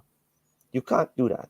You can't polarize a country with party group members and members of the Heliconia Foundation and persons that come from the different executives, constituency executives. You can't do that. And the day you start doing that, which they have, you've turned the country into an autocracy. You have very much you've put the country on a path to bleeding of its human capital and resources, and that is why people are. You know how many people in the last week have said to me that the opportunities available to them, well, I should say to us, are limited in this country to the point where they are looking for every single and any opportunity to head out to greener pastures. Do you think I had someone say to me they're leaving in August for for a period of time to pursue a PhD on a scholarship, and the end of that conversation was, "This is it. I'm not returning home." And I was like, I don't expect that. So are we prepared to vote for government or vote for political parties that no longer have the innovation and the capacity to lead a youthful society? No, I don't believe so. Is the greater society that is talking, and the members that are persons that are listening to your show, do you really believe that the way to go is on one end to continue to vote for, as you like to say, the RPNM, right? Or any version of a new PNM that still panders to their traditional voters, or to vote for a party that can't get their act in order because they can't simply come to an arrangement as how to coalesce and how to come to some alliance in order to forge an all-inclusive movement towards going into government. I don't believe so. I think we are looking down. We are staring into a very dark rabbit hole that is not taking us into a place of prosperity, development, and progress. And our country is very much laden with progressive minds and innovative thinkers. But we are simply hell bent on driving them out of the country. And those people are the persons who possess the power to change the direction in which this country is going. And they need to be given the opportunity. Dr. Mohammed, the government will say to you, Dr. Shane Mohammed, what are you talking about? We have 3.2% unemployment in this country, the lowest in the history in Trinidad and Tobago, one of the lowest unemployment rate across the Caribbean. That's what they will tell you, Dr. Shane Mohammed. I agree with you on that, right? But Yeah. let's look at it. Between 2010 and 2024, the unemployment rate has not dropped below 3.2%. It has remained the same. It means, therefore, that unemployment has plateaued, and there's a segment of our society that cannot get a job that meets and matches their qualifications. Correct is right. They stop looking for jobs. There's people Correct. been Who are trying and frustrated. they They are stop. frustrated. Correct is right. Correct is right. And they have not taken those people into consideration. No, they have not. When they threw out oh God, and people who don't know, them people who don't know, them RPNM radio hosts. Some of them don't know that they don't know, even though you tell them that they don't know. They still don't want to know that they don't know, even though they don't know that they don't know. And They they don't want don't know. They just don't know. And they're not willing to do the damn research to be in the know. Remember, it all comes back to my conversation with you that we have people who are in on the airwaves that are so dumb that they just and ignorant that they're not willing to do the research and inform people accurately. That is one of the forms. That is one of the. That is what one of the the duties and responsibilities of effective media is, to be honest in your reporting. correct. And listen to this, eh? When you are honest in your reporting, you don't have to worry about much. When you speak the truth, whether it's for or against, whichever side of the political divide it is, right? If it's the opposition, if it's for the PNM, you know what people just tell me? You would just tell me now, Dr. Mohammed, hey, Wall Street, you just only fact check PNM, our PNM host and our PNM people. I say, well, wait now. Like I have a monopoly on fact check. It's like I alone could go to Google and fact check something. If you believe the UNC say something, Dr. Mohammed, and you think it needs to be fact checked, go and fact check it and put it out on social media. You want me to, I know I fact checking, or you want me to do everything? Yes. No. Because you see what? You see, that's why I tell you, I am not doing people's homework for them. Correct. Me doing And I'm all your not going, I'm not doing people's homework for them, and I'm not going to teach them how to run the country. Nor am I going to give them ideas that could end up in their manifesto. That they ain't paying me for that, right? But you stop me from getting out a few ideas too. exactly, right? But I'm not giving ideas to either side, and that's the thing. But I'll tell you something. Every single time I come onto a media platform and I say something bad about the PNM, even the PNM does not attack me. And I have to give credit where it's due because there's a level of respect that comes with when we speak, right? But you know, if I say something bad about the PNM, the UNC, even a line, they started attack. They are on the attack. But constructive criticism leads to a level of prosperity and self reflection and an understanding towards changing your dynamic to make you more credible. And not because I once was a part of your organization and got a lot of my practical political training from Basdeo Pandey. It means that I have some level of allegiance to line up and contribute to the foolishness. Because the fact of the matter is, if you cannot better, no, if you cannot best the PNM in an election and engender public trust and confidence across the divide to get the third constituency that is desperately needed in order to cross the threshold, then that is on you, not on me. But Dr. Mohammed, something you said that just disturbed me. And I want to go to crime after this. Dr. Mohammed, you said the PNM do not attack you, No. even though you say things against. Why do they attack me? Let me ask you. For example, when I say 26% of black people living below the poverty line under Prime Minister Rowley, right? That wasn't my number. I didn't make that up, right? When they said 18% of black people, the highest unemployment under Prime Minister Rowley, that wasn't my number. Why then do they attack me when I put these things on the table? For the very same reason, Wall Street, that I am attacked by the UNC because they believe that you are or are supposed to be in allegiance to them. So they consider you one of theirs that has gone against. And the UNC thinks that I am one of theirs gone against. But they don't realize that we have brains, we are thinking people, we are educators, and as a result of that, we have to be able to be fair to the people that are listening to us and to be honest to the people that are listening to us and to those we teach. Okay, all right. Okay. That makes sense. I go take that. I go take that. Now listen, let me quickly jump over to crime. Right? We saw the massacre in the Harp. I call it a massacre. Right? And I saw the statement put out by the Prime Minister on his Facebook page. Oh yeah. And I said to myself, I said, what planet that fella living on, boy? Is he in 2024 or 1924?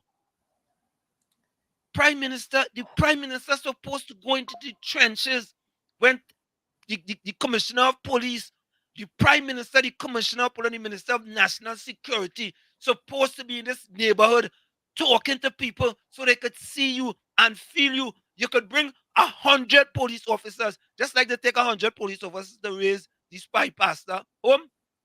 Take 100 police officers and all you go down there and talk to the people on them. Why?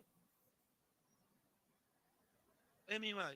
Because the people are looking for some sort of leadership from the people they consider to be the leaders.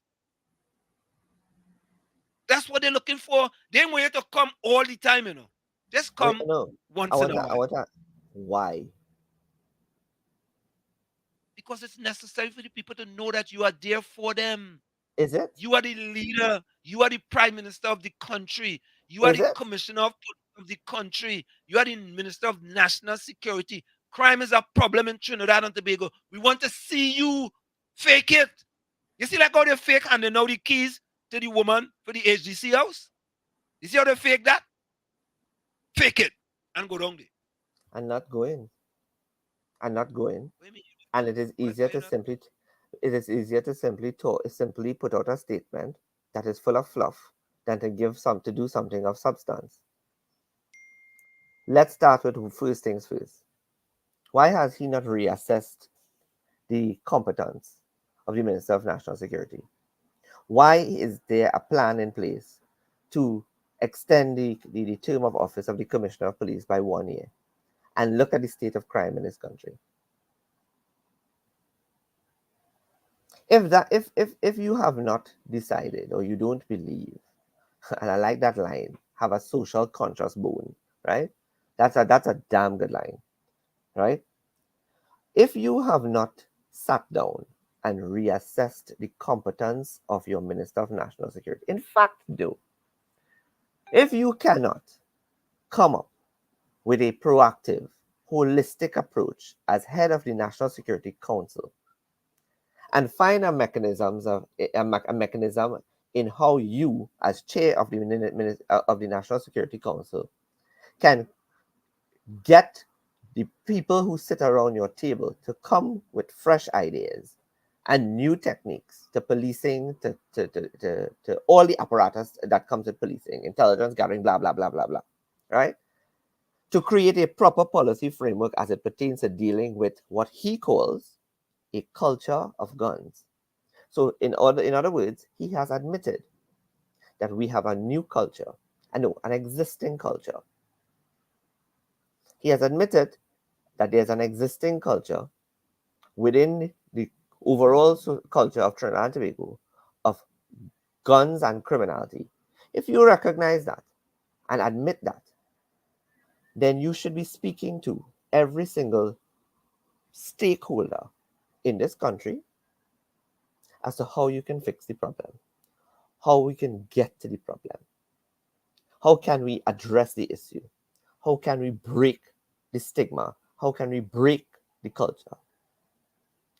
But you're not interested in that because it comes down to, if I go on a raid, I can't go and talk to people because I'm totally disconnected to them and I can't identify with them. That's one. Two, I don't get it and I don't understand because I'm enjoying the perks of the office and being in the higher echelons of the society. So therefore, it is very simple, it's very easy to say, well, that's not my work. Heinz, this is your work. You go and do it. And he will say, yes, master, because I need the job. I want to be able to, because this is the peak of Heinz's political career. Even under the wisdom of Patrick Manning, he never held a cabinet portfolio. And the question is why? Because you have to understand what the people's limitations, strengths, and weaknesses are.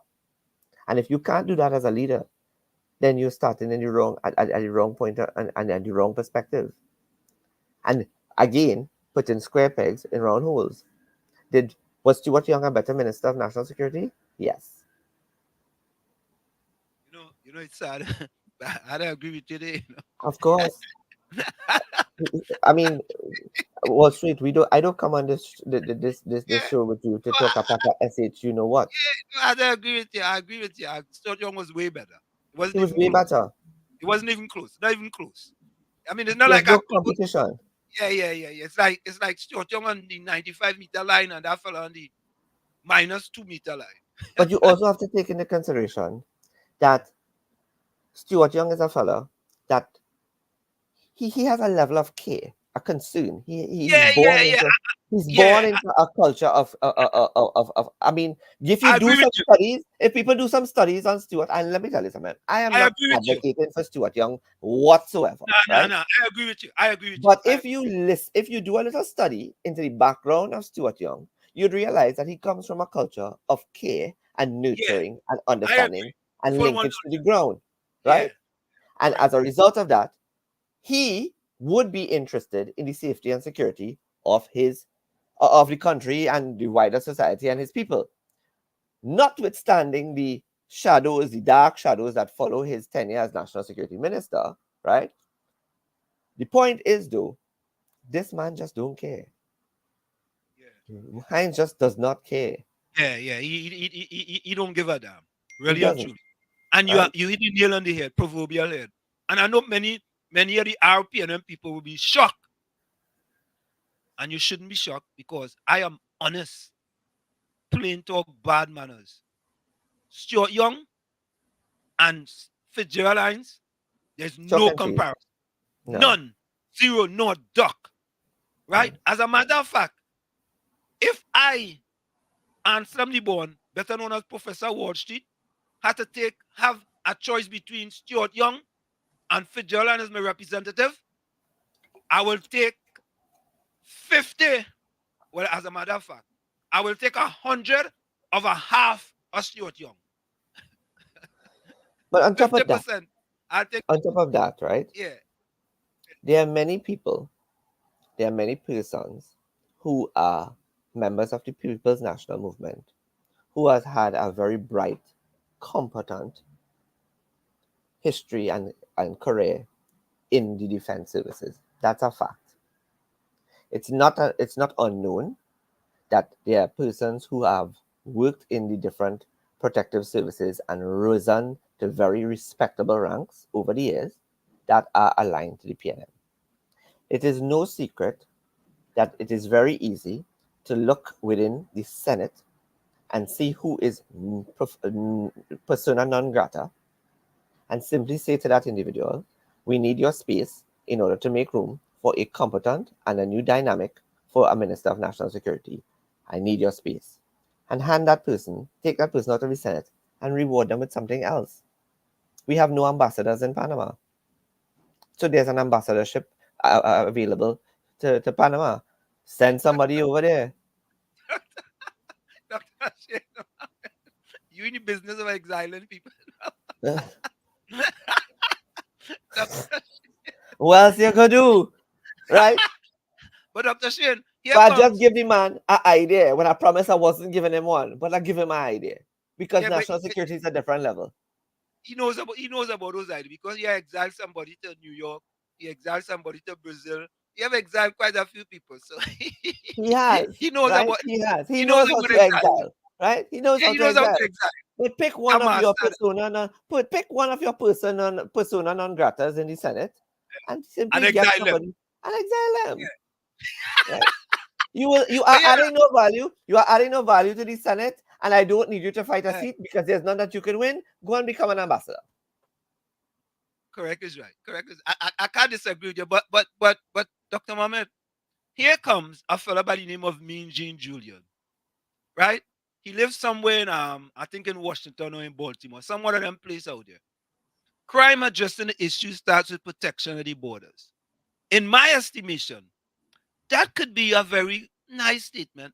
But Dr. Mohammed, what about the legal port of entry where we have been told that drugs come in illegal? We don't do. Did we get a scanner yet on the port? We got a scanner yet? We still waiting to get April. No, the last thing I heard is that they are still waiting for an upgrade of the system. In fact, let me tell you something about the port. It's not even about the scanner, you know. It goes way beyond the scanner. It is an operational problem. And it is about, again, the issue with regard to the operations of the port is a matter of thinking outside the box and thinking like a first world country. And they refuse to do that. Why? Because it is easy to use the port as a place to staff loyalists of the PNM and to give people high-ranking positions who don't know one foot about how to run a port. So it is not about competence, it's about loyalty. And not because somebody has several letters behind their name means that they are competent, because there are people with several letters behind their name that are ministers of government and they're proven to be incompetent. Putting square pegs in round holes. Yeah, well, it just seems So the part about protection of the borders is part of the whole, but it is not the starting point, Brad. Yeah, it's not the starting point. It's not the starting point. If that is the starting, if we're gonna start there, We watch me. We can't start there. We can't start there. me and Jean Julian, if we starting there, we in trouble. We can't Put start it there. that way. No, we can't start there. It's very simple. It's very, very well, not that simple. Because if it was It's not simple, that simple. it's not that simple. Yeah, I'll take that back. It's not that simple, but Basti Pandey got it right. Yes, there are things can be done immediately. Because to me, Dr. Mohammed, if I am the Prime Minister of Trinidad and Tobago and the port have problems with a scanner, did them fellas go to Australia and other places to seek out boats and all kind of thing? Didn't they? Eh? And is you as important as that? Well, pick up yourself. But Pick let up me ask yourself. you this. Let me ask you Eh. a simple question, right? Mm. How is the port of St. Lucia, the port of Bridgetown, the port of Kingston? I using All them three. operate. All I them using three. I really just going to use three, right? Yeah. How is it the port of Kingston, the port of Bridgetown, and the port of St. Lucia could be so lucrative and could be so well managed? That's one. But isn't Jamaica next door to Haiti? Isn't the Dominican Republic annexed to the country of Haiti? How is it that Jamaica can manage their borders effectively? How is it that Colombia could annex could manage its borders when it is also annexed to the Republic of Venezuela? How is it that the Dominican Republic could find very good measures and mechanisms in order to manage the influx of Haitians from Haiti to the Dominican Republic? How? And Trinidad and Tobago is, well, not Tobago more, but Trinidad is incapable of managing our borders. That is a cop out. That is lack of political will. But Dr. Mohammed, if I can't manage giving out that HDC house and I giving that Not HDC true. no electricity, no Not water. true. But I want to tell you this. I'll tell you this, right? Yeah. You know what I want to hear? Let me tell you what I want to hear.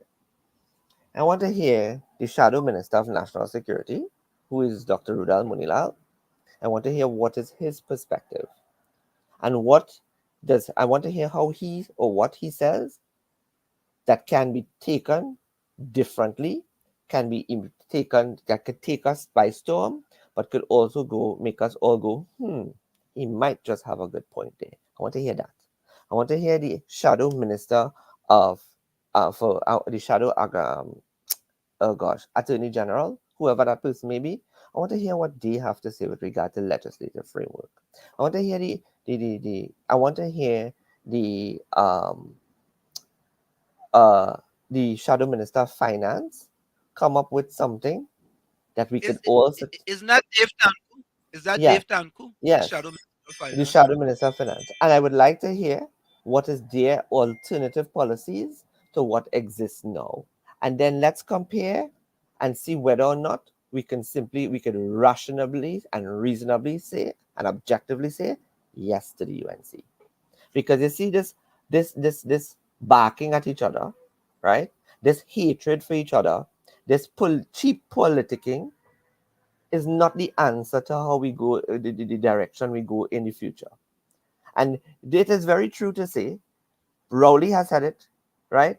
That the period 2025 and beyond is a very critical period. It's a watershed moment for Trinidad and Tobago because it will decide whether or not we remain competitive and gain competitive advantage and be seen as a lucrative market for those on the external looking in, or will we will continue to be simply bypassed for Barbados, for St. Lucia, for Jamaica, and for Guyana and Suriname.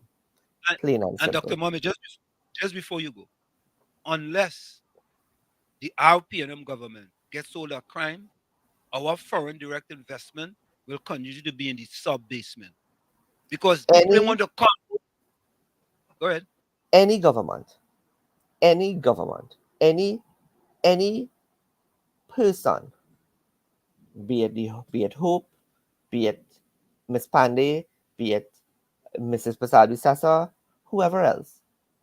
Anybody who is aspiring to sit in the office of Prime Minister from 2025 and beyond must be able to answer the hard questions and not just simply dish out cheap political tricks and tactics to get vote, to get likes, to get followers, to get oohs and ahs, to get wows, because that is not giving us more food on our table, a greater earning capacity, greater security, greater protection of life and limb, more foreign reserves in the treasury, more money in the HSF. It is not guaranteeing Tobago's autonomy. It is not improving the health sector. It is not giving moving people from social dependency to actual social enhancement and development. It is not providing opportunities for our children, our generations to follow, and for them to stay in the Republic of Trinidad and Tobago. And the list goes on and on and on and on. So are we going to just simply sit down and just go ooh and ah and wow and say excellent to BS, right? Or are we going to really sit down and ask these people to answer the hard questions and reason with us?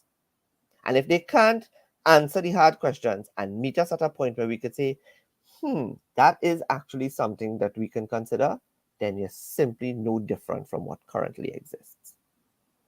But I want to thank you so much for taking the time on a short notice. We could always depend on you. Thank you so much. Any closing words? No problem. No, that was my closing words. We need to really sit down and dig deep in order to really decide the direction we are going into. And we cannot be just simply allow ourselves to get caught up in superficiality and something that could be, what's the word? I want to get the proper, a novelty. You see the novelty of politics? It's time to throw it in the garbage. Thank you so much. I appreciate it. You're most welcome. Take care, everybody. All right. Bye-bye. Bye. So, folks, there you have it. There you have it, boy. Yeah. Folks, we're going to go for a quick station identification. It's Sunday Talk. Let's talk politics with yours truly, Professor Wall Street and Uncle Tommy. Uncle Tommy leave me out tonight by myself, boy. He said, Wall Street, I'll leave you by yourself. Folks, stick and stay. Don't go nowhere. We'll be right back after this short message. You're listening to WZYE 95.9 FM. You are listening to WZYE 95.9 FM, the most influential name in Caribbean radio in the tri-state area. Broadcasting from East Orange, New Jersey, the most influential name in Caribbean radio. WZYE 95.9 FM.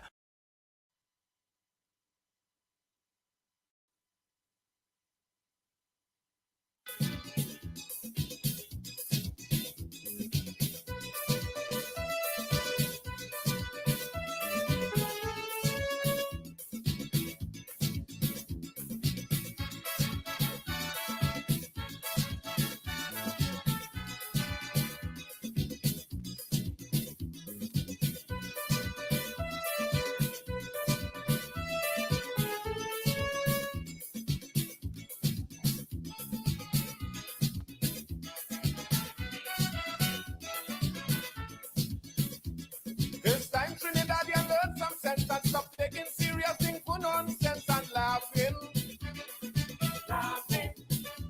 Anything that takes place in this country, whether it affects the country or we laughing. Wasser and Gastro in the same race, hospital and sickness in second place, and we laughing. We my people coming from heaven knows they walk in the street with the thing exposed and we laughing. Everybody laughing, everybody glad, everybody kicks in up on we in Trinidad. Always reshuffling cabinet and up to now they can't do nothing yet and we laughing. We buy a boat and it never floats, then we know it used to carry goats and we laughing. Raise the salary with a big back pay and retrenching for workers every day and we laughing. When election come and you wouldn't vote, all you saying is we go cut the throat and we laughing. Everybody laughing, everybody glad, Everybody kicks in a fun way in Trinidad.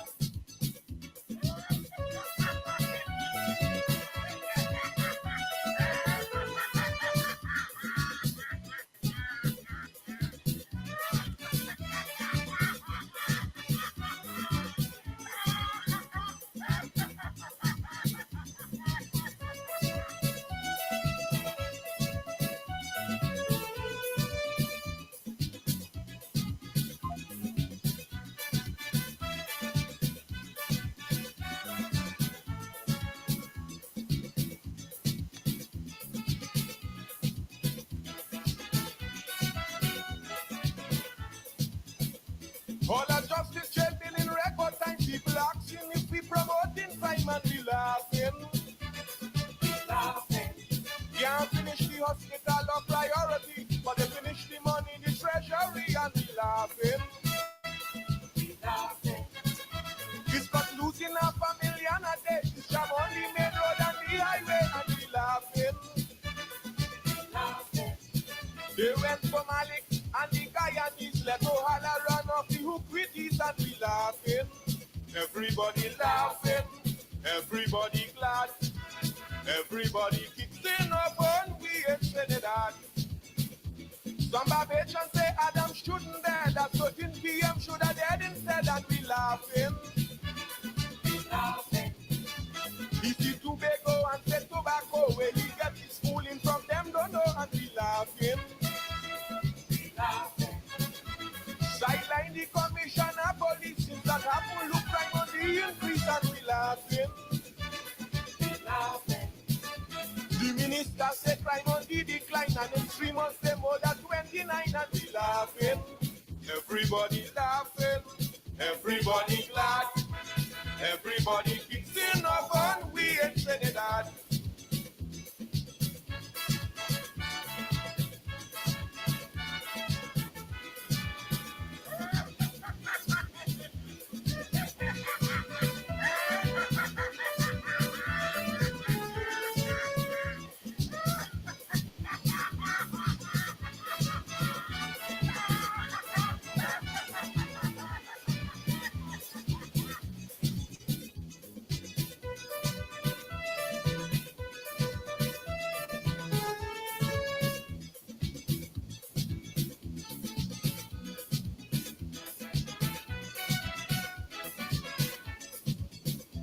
The St. Joseph Bridge take 9 years to build. If you pass, you could see it building still and be laughing.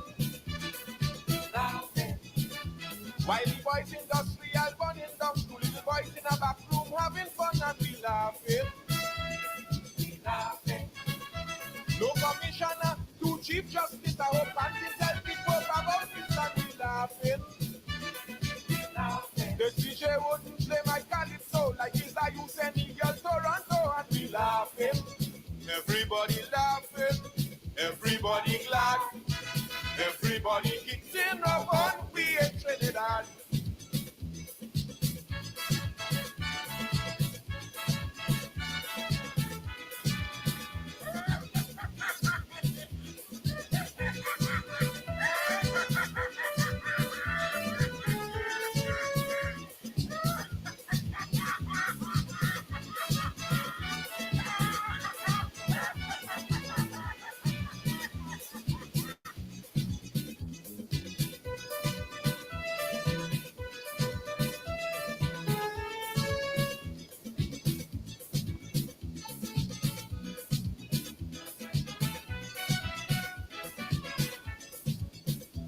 BGSC workers are they say the police and soldiers are Jackson Bay and we laughing.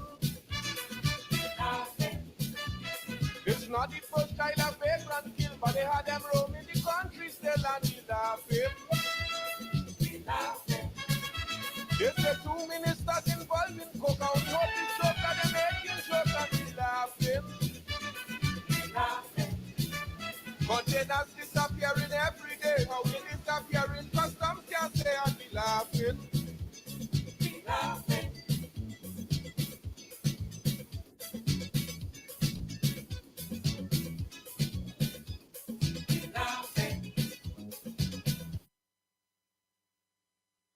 And of course, folks, We laughing, but they're laughing at we. Yeah, they're laughing at we.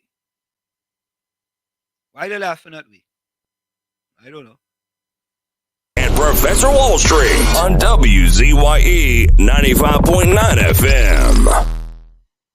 You are listening to Sunday Talk, Let's Talk Politics with Uncle Tommy and Professor Wall Street on WZYE 95.9 FM.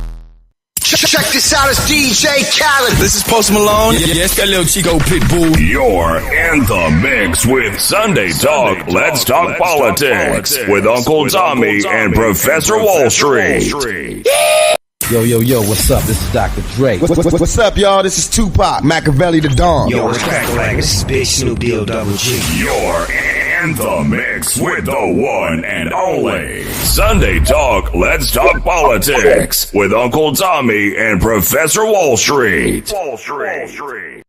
Yeah, check it out, man. It's your boy Akon. Hey, what it is, man? It's your boy T-Pain. You can pop, lock, and drop it. Just don't stop it. Bringing you the jams from the 2000s and more. Yeah, this is your boy Flo Rida. Believe that. This is Sunday Talk, Let's Talk Politics with Uncle Tommy and Professor Wall Street. Sunday Talk, Let's Talk Politics with Uncle Tommy and Professor Wall Street. And of course, we're back with you. Sunday Talk, Let's Talk Politics with yours truly, Professor Wall Street and Uncle Tommy on WZYE 95.9 FM. Of course, ladies and gentlemen, we come to you every Sunday from 1 to 4 p.m. Yes, as we go into the last 45 minutes or 48 minutes of Sunday Talk, Let's Talk Politics. We just had Dr. Shane Mohammed on talking all things real, keeping it real. Marilyn, welcome. I said Marilyn. Patricia, welcome. Highly welcome. Highly says Trinidad and Tobago Treasury has the money to do anything the country needs done. So I answer them, why should property tax be implemented if it's not needed to be? And please think of the question. But Highly, I thought about the question 101 times. I have said over and over, and I'm going to say it again. Trinidad and Tobago need property tax. It doesn't need property tax the way it's currently constructed by the RPNM. The property tax, even at 2%, is regressive and oppressive. There is no way Prime Minister Rowley, Faris Alwari, Stuart Young, Colin Burt, Rohan Sinanan, and Terence Dayal Singh should be paying the same 2% property tax as a poor black disadvantaged person in Laventille environs or as a poor Indian person in Caroni, Penal, and environs. That's not equality. That's regressive and oppressive. And it has to change. And I'm telling you, this 2% property tax, it is no different than the 3% property tax. All right? And not only that, but it's another election gimmick by the RPNM. It's an election gimmick. I am happy to see it was reduced. But it wasn't a well thought out process in the first place. That's why we are where we are today, with them having to go back to cabinet in order to reduce it. Right? I thought that if they were going to reduce it, they were going to say, okay, here what? You can do it by communities. Because you know the rich communities, you know the poor communities, right? Or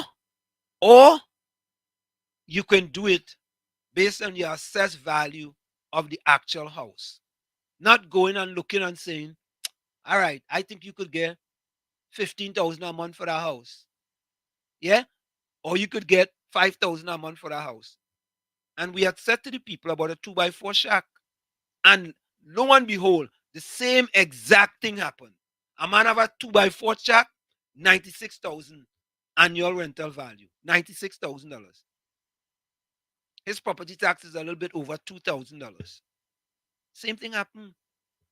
And not only that, but they have people getting assessed twice. And people who didn't even send in a form being assessed. And some people, in my understanding, who didn't even own a property, getting a bill for property tax. Sorry. This was a total bungle. And again, a fish doesn't rotten from the tail. I've said it over and over and over. People can make all kind of excuses they want. All of these problems we have in Trinidad and Tobago fall squarely at the feet of Prime Minister Rowley. Let me repeat that.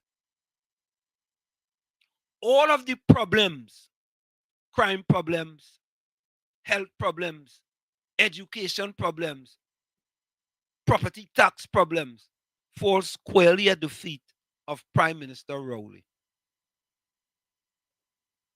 And it appears to me that he has no solutions to the problem. Zero. None. Doc. None. No solutions. As a matter of fact, let me ask a question. In the last 5 years, what are some of the solutions under Prime Minister Rowley have the PNM come up with for crime? I only need, give me two solutions in the last 5 years that our PNM have come up with respect to crime or the reduction in crime in Trinidad and Tobago. Give me two. While you all ponder that question, let me go to a video here. I want you guys to listen to something. This was an editorial in, okay, yes. First of all, before we go to that, I get inside information that KFC had a sales meeting. Somebody sent me a video, an inside video. Not the KFC that's called here. KFC had a sales meeting. And so anyway, you guys listen to the video for yourself. Watch and listen to this video for yourself. This is an inside meeting in KFC. Listen. All right, Olia.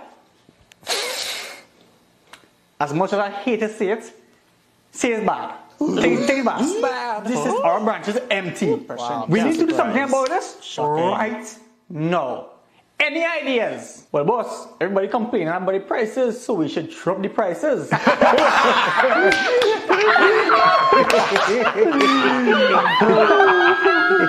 Okay. Boom. Yeah, what's something we haven't had in a long time? Listen, right? I ask questions, you don't ask me a question. Just give me answers. Give me answers. Alright. So, we have condiments out in a long time. We get them in packs. Maybe we should bring back the pump machine condiments and them. That's serious. Mustard too. I will call it we pumping because we'll be back. We're gonna be back. Everybody will come back. All customers coming back. Like that. You know what? Already deserve compensation for these ideas. What's your favorite flavor of soft drink? I guess we can have a raise or something else. So there you go. That's KFC. That was an insider meeting that we were privy to, and someone sent us the information. All right? So there we have it. KFC insider meeting. Okay, yes, Eiley. Patricia Hutchinson, welcome. Eiley says, you agree with property tax, even though it's not needed. So bring another tax just because. Put people in a position where they can lose their property. Answer, how is that innovative or progressive? Eiley, you know you've been listening to us for a long time, Eiley. You've been listening.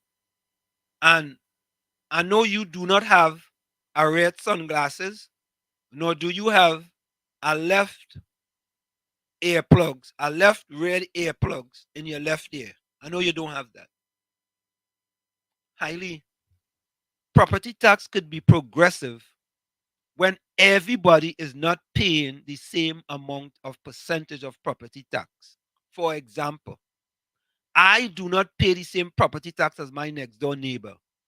My next door neighbor do not pay the same property tax as her or him next door neighbor. Right? The property tax is progressive.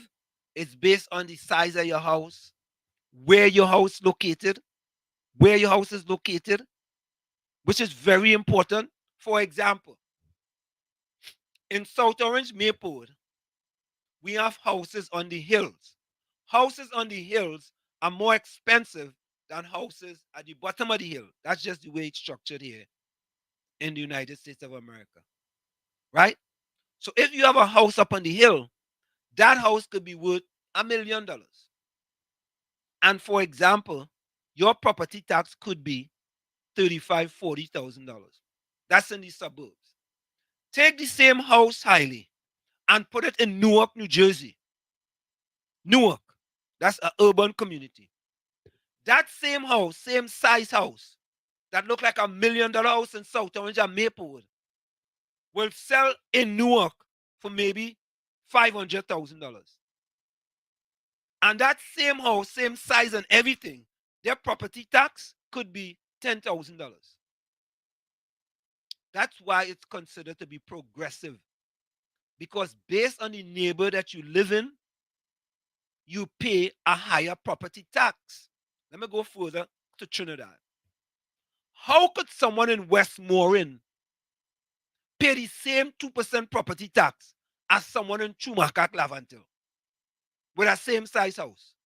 Percentage, eh? That's not progressive. That's regressive and oppressive. When the person in Chumakak, Lavantil is paying a property tax of 50% less than what the people paying in Westmoreland, then it's progressive. You know why it's progressive? Because the people who can afford it the most highly are those who pay the most. That's progressive, not regressive. Eh?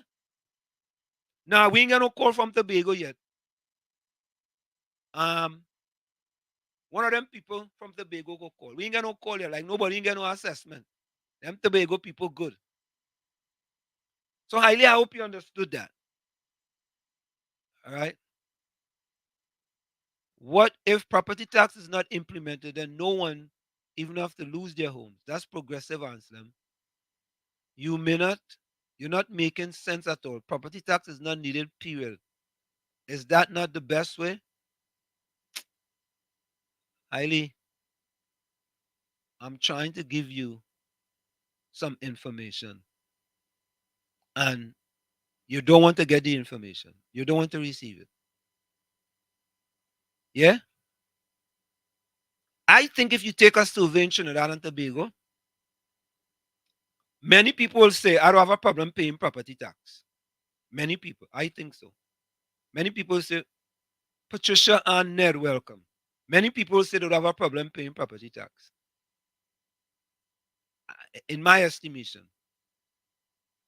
However, many people will say, why should I be paying the same property tax percentage as a person who lives in Westmoreland? Why? Highly, you're not answering that question. Why should someone pay the same property tax percentage as a person living in Westmoreland? And I living in Mova. I living in Pinal. Why? Eh?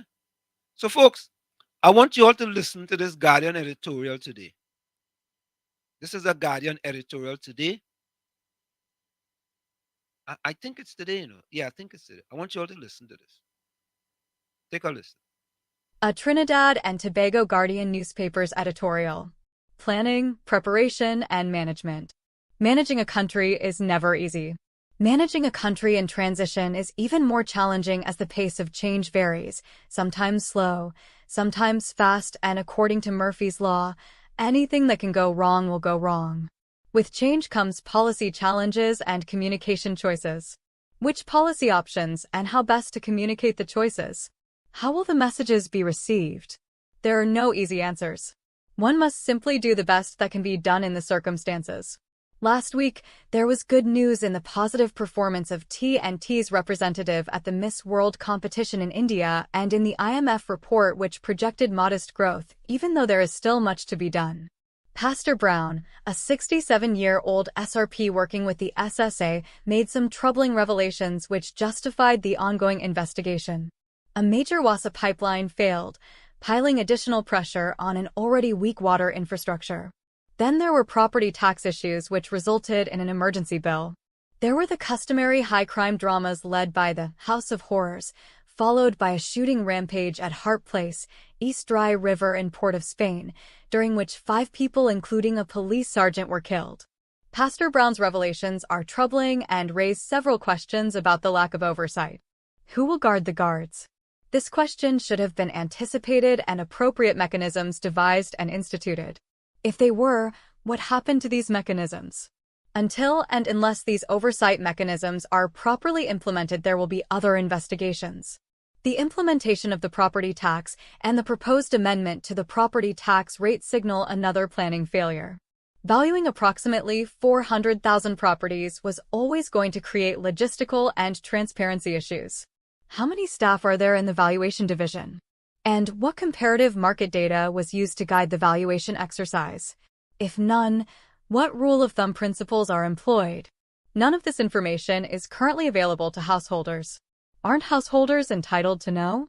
Many individuals have not received notices of valuation, but have received assessment notices and had no opportunity to object. It was significant that the minister gave no specifics in his speech.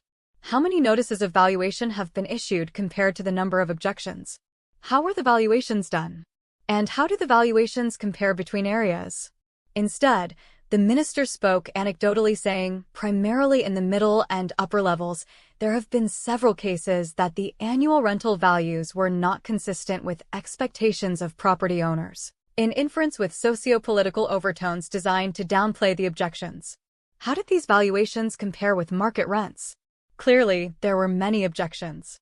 The 33% reduction is significant and designed to mollify complainants. Property tax has been around since 2009. This administration has been in office for 9 years and has had more than enough time to prepare and plan to implement this tax. A properly planned exercise would have made this data available and subject to empirical testing by reputable valuation practitioners to gain agreement and compliance. The need for planning and organization applies equally to WZYE and the crime situation. When can we expect an improvement in the methodologies used to address these challenges? So there you go. An editorial in today's Guardian. Yeah?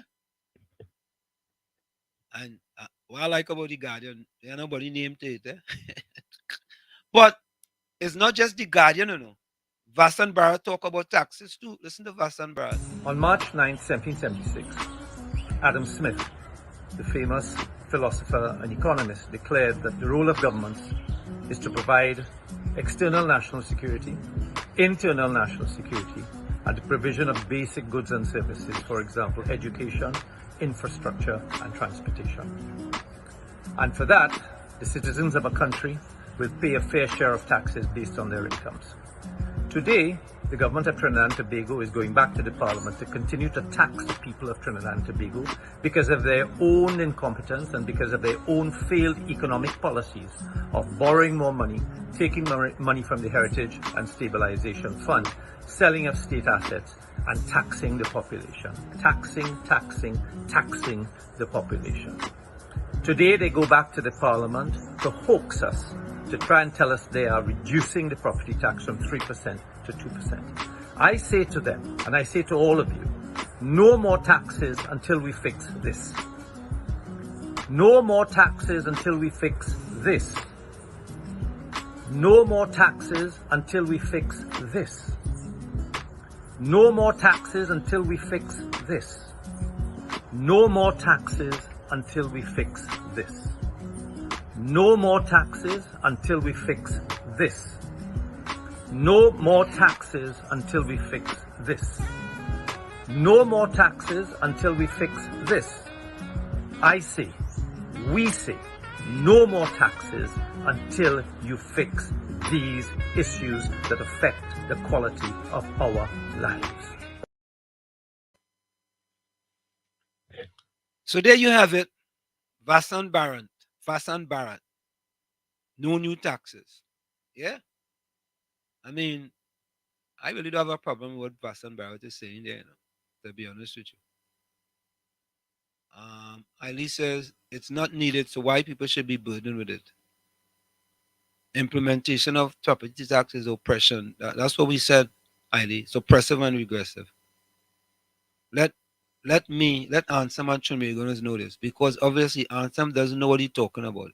Does anyone know why the government officials not paying tax because they are only Trinbagonian? Government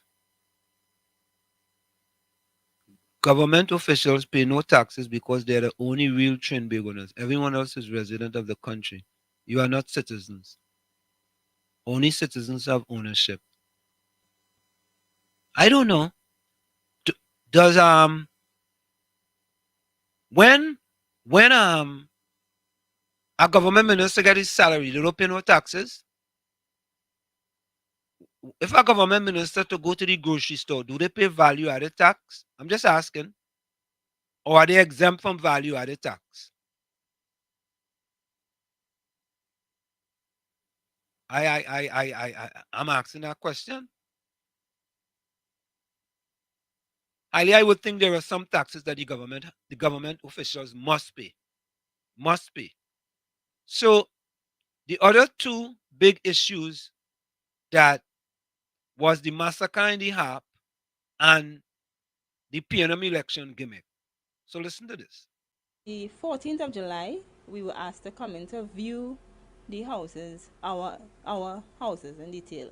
And we accepted the house with the knowledge that it wasn't electrified. But AGC told us that we would get the supply of electricity within a 2-week period. So we accepted.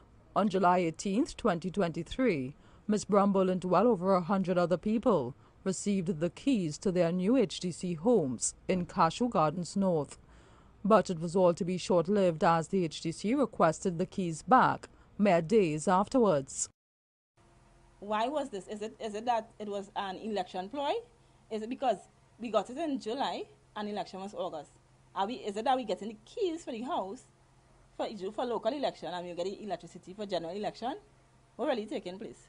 Ms. Brumble says after much agitation, the keys were returned to her on August 25th. We had nowhere to place our household items. Hence the reason we were so adamant that we had to get the keys to put our items somewhere. We placed them in this home and we were kind of begging and lodging by a friend kind of thing because no one was giving us a rental agreement for a short-term notice. Because I kept saying, okay, if I could guarantee for a 6 months or 3 months, nobody is allowing that. The shortest period I would get is 1 year. And it is telling me next 2 weeks you're going to get the electricity. So we had no choice but to come here in October of last year. And so for the last 5 months, Ms. Brumble and her family have been in the dark, figuratively. AGC saying it's TNTech saying it's AGC. I cannot take for that back and forth with them. And literally. So I have a cooler, a cooler. That's all I could do with ice. I can't cook properly. I have to get up 3 o'clock in the morning to leave here by 5:30 to reach back 8 o'clock in the night. I come home and do homework and study something with the kids. It's crazy. So stuff that we're not accustomed to. You have to share a light. My children's eyes. I tested their eyes last week, and for the first time, my son has to wear glasses. Have to. And my daughter's prescription is way stronger because they're both studying for exams. And this is all because of AGC unavailable to give us a unit that is completed with basic amenities. In the meantime, another homeowner is also calling on the HDC to sort out the issues. The HDC guy had the keys, this one had the keys, and he had to make noise in order to get the unit open in order for it to do the work. So it's real mixed. And what happened yesterday concerning the card and the inspector? So the inspector came yesterday, right? And he came down to do the inspection on the unit. I happened to be here and all too, right? And while being here, they saying they did not come with the card for my unit and other units. So he couldn't do the inspection on that day. So I had to come back another week. In response, the HDC said it offered potential residents relocation to its other developments. However, most, including Ms. Brumble, chose to await placement at Carson Field. The HDC adds that on Tuesday, March 12, 2024, the electrical inspectorate completed and passed inspection at the site. HDC says its contractor is currently awaiting the approval certificate from the inspectorate, which is to be submitted to TNTech to start electricity connection. HDC says it has been informed that the connection should be completed by Friday, March 22nd, 2024. Renessa Cutting, TV6 News. Now here is the question. Why would you give her a house? Why would you give her a house that have no electricity?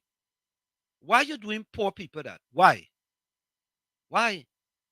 Are you telling me that when they give out the house, maybe they wasn't sure? I don't know, I don't know that you give out houses and they have no electricity. And a big fanfare, giving keys to the house, a big fanfare with video and everything. You giving keys to a house.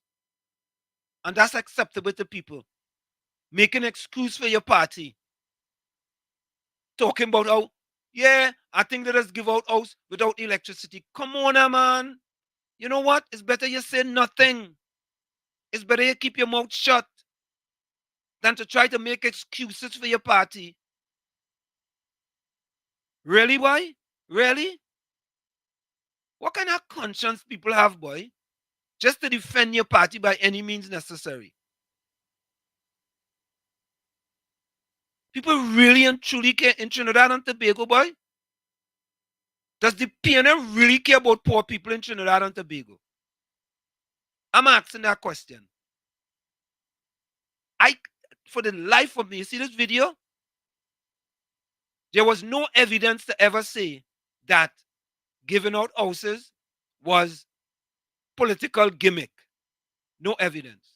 A lot of people think it, but you never hear from anybody publicly and with dateline to show that, yes, giving out houses is election gimmick.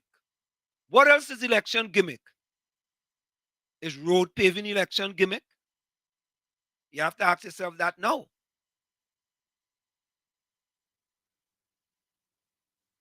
Because that must be one of the biggest election gimmicks they have. It's to pave a road. So it appears to me that many of the things being done under, it doesn't matter whichever government it is election gimmicks. I can't talk about 2010 to 2015 because there's nobody that came out and said that under them, they gave them keys before and there was no electrical panel, there was no water and so on.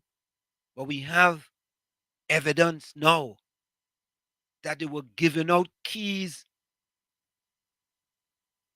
as political gimmicks. Gimmick, using the lives of people for your political gimmick. And that is acceptable to some people. You make an excuse for that. It's sad, it's sad, it's really sad. It's sad. Yeah? And we just want to continue with that. And not on top of that, the Prime Minister goes on a platform and talks about, anyway, you all listen to it for yourself.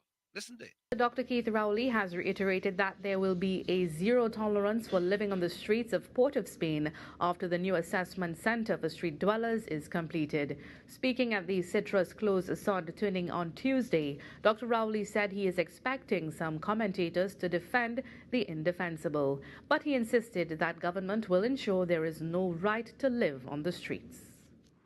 And down the road, within walking distance of this site, is the assessment center, which we are building now, to take unfortunate persons off the street of the city of Port of Spain. And I'm saying it again because I want it to sink into the cranium of those who will jump to the fore to defend the indefensible. After we've built that assessment center, there will be zero tolerance for living on the pavement and fouling the pavement in the city of Port of Spain. Dr. Rowley also called on family members of these street dwellers to take responsibility for them. And I say it because those of you who have family members out there, who know them, I'm asking you to make some kind of effort to assist them away from there. They were not born there. They must have been living somewhere else before. They must have grown up somewhere else. And they have no right to live on the street to the detriment of the rest of the nation of Trinidad and Tobago, who claims the city of Port of Spain as the capital city of Trinidad and Tobago. Oh boy. Yeah. More rhetorics. Yeah. By the way, the only are homeless people in Port of Spain, the San Fernando are homeless people. Does down in Toco and Sandy Grande and Moruga and all them places have homeless people too? I'm just asking. I'm wondering. Here boy, if it's one thing, under this RPNM, them contractors, they eating nice. They're living good. And tomorrow, we're going to talk about the PNM borrowing habits. The RPNM borrowing habits. Well, I don't really listen to the Parliament channel, but I listen to the Parliament channel on Friday, and I say, I learn information with respect to the borrowing habits of the RPNM that I've never known before. Never. And plus, I hear the Minister of Finance say something that I had to fact check too. Yeah, I ain't got wrong to it yet. But I have the videos and I had to fact check that what he's saying. Because what he's saying that didn't make much sense to me. That didn't make much sense. But we go fact check it. You know what I mean? And you know when we fact check things, we just come back real good. Because we are the fact check kings in Trinidad and Tobago. Yeah? But I see my partner Eugene come in and he felt a little thing and he gone, boy. Highly, government officials in Trinidad get everything for free. Okay, look, Patricia says there are homeless people in the Harris Promenade in San Fernando. What does be these guys' mindset, boy? If you are dealing with a homeless problems, deal with it from a holistic perspective across the country. It is not just a Port of Spain problem. It's a country problem, homelessness. Deal with it from the whole country. Again, somehow you're trying to fool the people. Oh, we're gonna, well, not fool the people, but yeah, fool them. You're doing something in Port of Spain. Yeah, I mean, Jean Julian say he's still there. He listening. I like when he listening. You know, he does come and say he listening. What has happened is that when he retrieves his phone, then he listens. But that's all right. I'm glad he's still listening. But yes, and I guess when he asked the question about the borders, he didn't like the answer. So yeah. So if there is a homeless problem, anybody else know where there is any other homelessness in Trinidad and Tobago other than San Fernando and Port of Spain? I just want to know. Because you sign up on a podium and talk about homelessness in Port of Spain. Oh God. Mean Gene says, shut up, boy. I don't think Mean Gene typed that. I think somebody take away your phone. Yeah. Homelessness is a problem. Move them. Captain Singh said, move them to Southside Tobago. Where that is, Captain? Edison Prince, welcome. When you don't pay tax, they say they will take your house. So when they take your house, it's on the street, you're going to say no. Oh God! Edison, I like that one. I like that one. Edison say, when you don't pay tax, they say they will take your house. So when they take your house, it's on the street you're going. He said no more homeless people. That's what I'm telling you. Them fellas and them policies. And let me make this abundantly clear. And I'm going to continue to talk about this. Just as though we continue to speak about property tax, Uncle Tommy and we're going to continue to speak. I'm going to continue to speak about this. People that say, nah. I ain't going to bring that up. People that say how Wall Street hate the PNM and he hate Prime Minister Rowley. Where does people get them kind of things from, man? Seriously. Where do they get that type of thing from? How do they come to those conclusions that somebody hates somebody? No, seriously. I mean, when you're trying to improve the lives of people, is that hate? As a matter of fact, think about this, right? Think about this. The property tax was reduced from 3% to 2%. Those people who are going to benefit from that is some of them same people who say they hate Wall Street. Didn't I bring a financial benefit to you? Didn't I bring a 33 and a third financial benefit to you? Eh? Who else bring that benefit to you in the last 5 years under the RPNM? Who? 33 and 1/3 benefit. Eh? Come on, man. If many of you always stand up, when we stand up, and I stand up, maybe, boy, just maybe, many things will be very different in Trinidad and Tobago. Just maybe. But Martin Luther King says, you don't have to see all flights in the staircase. You only have to see the first flight. You don't have to see all flights in the staircase. You only have to see the first flight. And that's very important, folks. Right? And I want to put this quote up here. Martin Luther King says, the ultimate measure of a man is not where he stands in moments of comfort and convenience, but where he stands at the times of challenge and controversy. Let me repeat that for you. Martin Luther King says, the ultimate measure of a man is not where he stands in moments of comfort and convenience, but where he stands at times of challenge and controversy. And that is what I 100% do. Yeah? So, folks, just be happy that you have somebody fighting for you. Yes, fighting for you on a daily basis. Fighting for the betterment of those disadvantaged people in Trinidad and Tobago. Right? Because me fighting for the rich. Because them good. Them could take care of themselves. I fighting for the poor, disadvantaged people of Trinidad and Tobago. And I tired show you all this. How much time am I going to show you all that? Eh? How many times?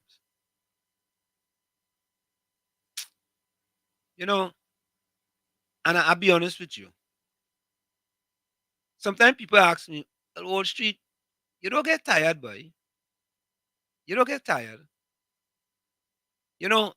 I think I was put here to try to change certain things in Trinidad and Tobago. Because, I mean, I don't have to continue fighting this fight for the people of Trinidad and Tobago, but I'm going to continue that fight. Because I think it's so important. It is so important that we get a government who is truly interested in raising the lives of those who are the bottom of the barrel. Those who are the bottom of the barrel. Somehow to bring them up. not to make the rich richer so the rich could try to help the poor. Nah, that don't work. That has never worked, and it's not going to work. We have to put policies in place. The government have to put policies in place. Dedicated policies towards lifting those people out of poverty. Lifting that 26% of black people living below the poverty line. Lifting that 18% of people that are unemployed. Yeah. We talked about it with Dr. Mohammed. People say, well, Trinidad only about 3.2% unemployment. Okay. But there is thousands and thousands of people who have stopped looking for jobs. Thousands of them. They just stop. Yeah? Let me go to the chat here.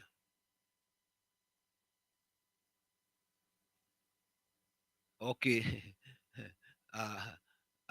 Captain Singh said, move them to space side.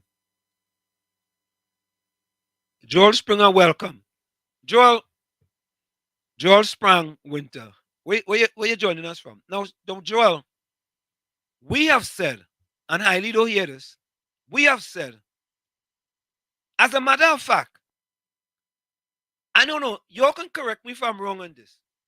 I think when the UNC was proposing the property tax, it was commercial tax first, then industrial tax, and then residential property. I think that is what they had proposed, I believe. Right? And if this government was serious, when the government went back to the parliament, they would have said no property tax first, commercial tax first. No residential property tax first, commercial property tax first. Then you would have known that they are serious and not being disingenuous. But when you just go on, you want to drop it from 3 to 2, hypocritical, deceitful, and disingenuous.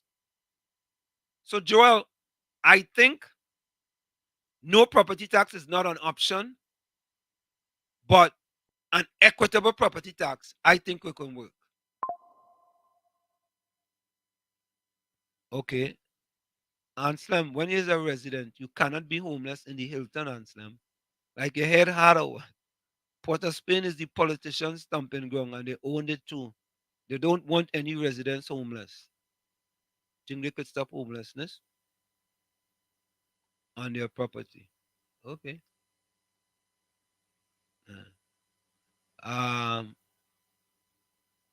You can't be homeless in a hotel. Residents have to pay to stay. Trinbagonians, all age resident, all you have to pay to stay. That's the fact. Okay, Joel says Trinidad, Toco, Sandy Grande constituency that have homeless people too, I think. Yeah? So, folks, the debate is very simple. It's very simple. Property tax has to be regressive as opposed to oppressive, even though the step from 3% to 2% is our first step. There are more steps that need to be taken. And let me put it on the table right here. 2% is too much. In my estimation, people in the urban parts of Trinidad and Tobago should be paying no more than 1.5% property tax. And the people in the suburban communities of Trinidad and Tobago should be paying 3% or more property tax. Simple. Then that will be equality. With respect to the crime situation in Trinidad and Tobago, I just don't think that the RPNM have any solutions to the crime problem. They could come out and talk. They have no crime solutions. They have no crime solutions. They have no solutions to the crime problem in Trinidad and Tobago. Absolutely none. Remember, a few weeks ago, Fitzgerald's come and talking about drug tests and lie detector tests. to weed out corrupted police officers. That's part of the crime solution that they come up with. What other solutions that they come up with since? None. None. But I guess we continue to defend party, and we're going to continue to defend party, defend party, defend party. And listen, I have no problem with people supporting whichever party they want. No problem. Let me say welcome to Joan, welcome. Paul also welcome. Yeah? And Patricia put up a sad face. Patricia, why you sad? Yeah. And we play that song. This is a sad place. It's kind of sad that the condition Trinidad have gone to, And at some point in time, we used to have people in here who saying that Trinidad could be the next Haiti. I think we are a long way from that, a long, long way from that. But it looked like we headed in that direction. It looked like we are surely headed in that direction. And if we don't fix it quickly, and I think the first fix,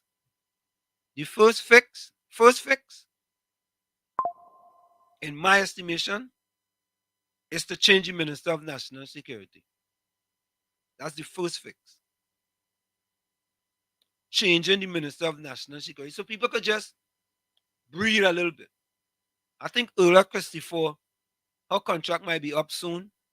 If they renew her, then we can cancel Christmas. It's over. Cancel Christmas. Right? Because she has been an abysmal failure. Just as how Failure Lines have been an abysmal failure, the Commissioner of Police, Earl Christopher, has been an abysmal failure. And it seemed like failure go hand in hand with Prime Minister Rowley and the RPM, somehow. Failures have to go from failure to failure to failure without any problems. But folks, Joel put closing comments in the chat. Hailey put closing comments in the chat. Capitan put closing comments. Edison Prince put closing comments in the chat. If you are still there, Takesha, put closing comments in the chat. Patricia Hutchinson. Capitan X-Men, if you're still there, put closing comments in the chat.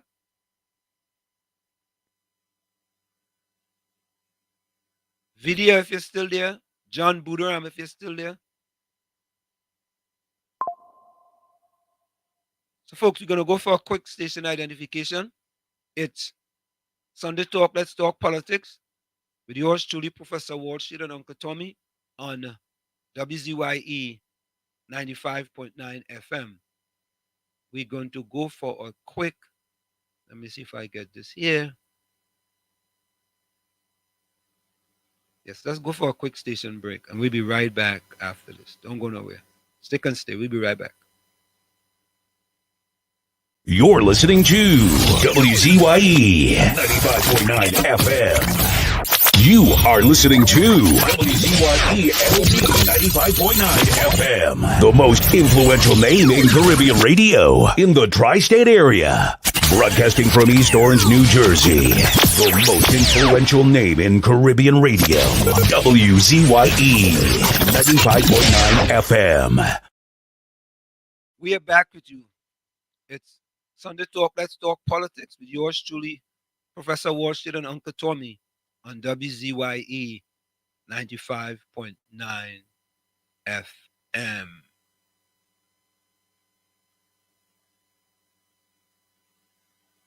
Professor Wall Street on WZYE 95.9 FM. You are listening to Sunday Talk, Let's Talk Politics with Uncle Tommy and Professor Wall Street on WZYE 95.9 FM. Sunday Talk, Let's Talk Politics with Uncle Tommy and Professor Wall Street.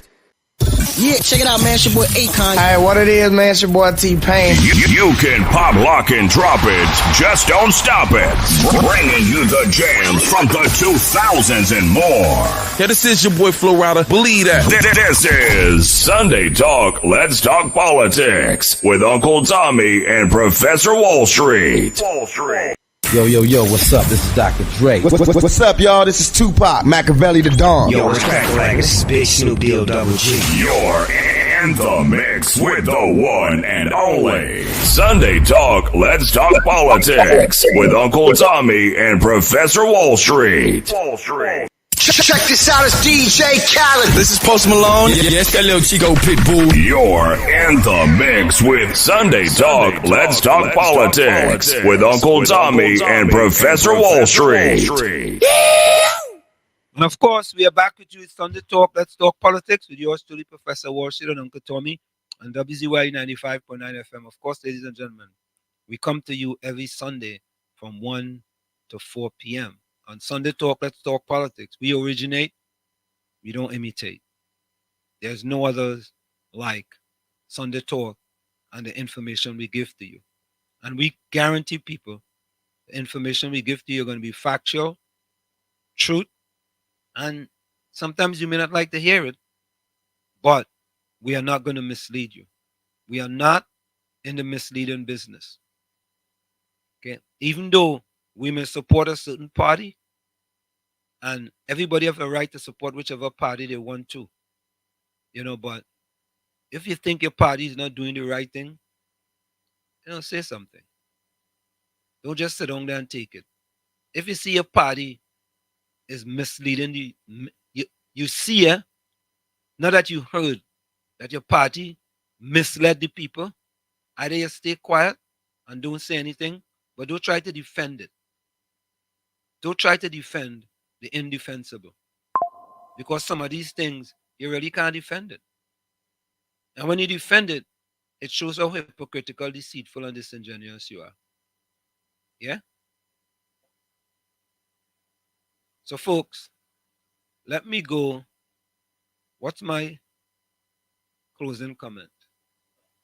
My closing comment is, yeah, I hope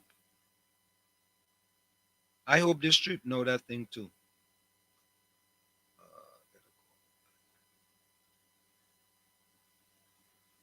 Okay.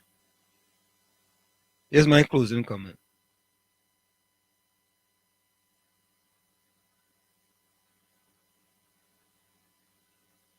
Closing comment is,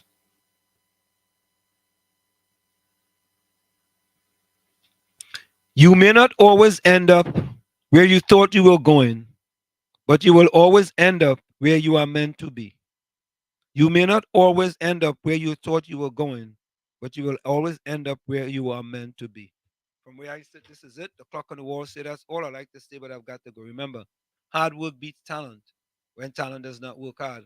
And for every 60 seconds of anger, you lose 1 minute of happiness. And remember, your circumstances may determine who you are, but you are responsible for who you become.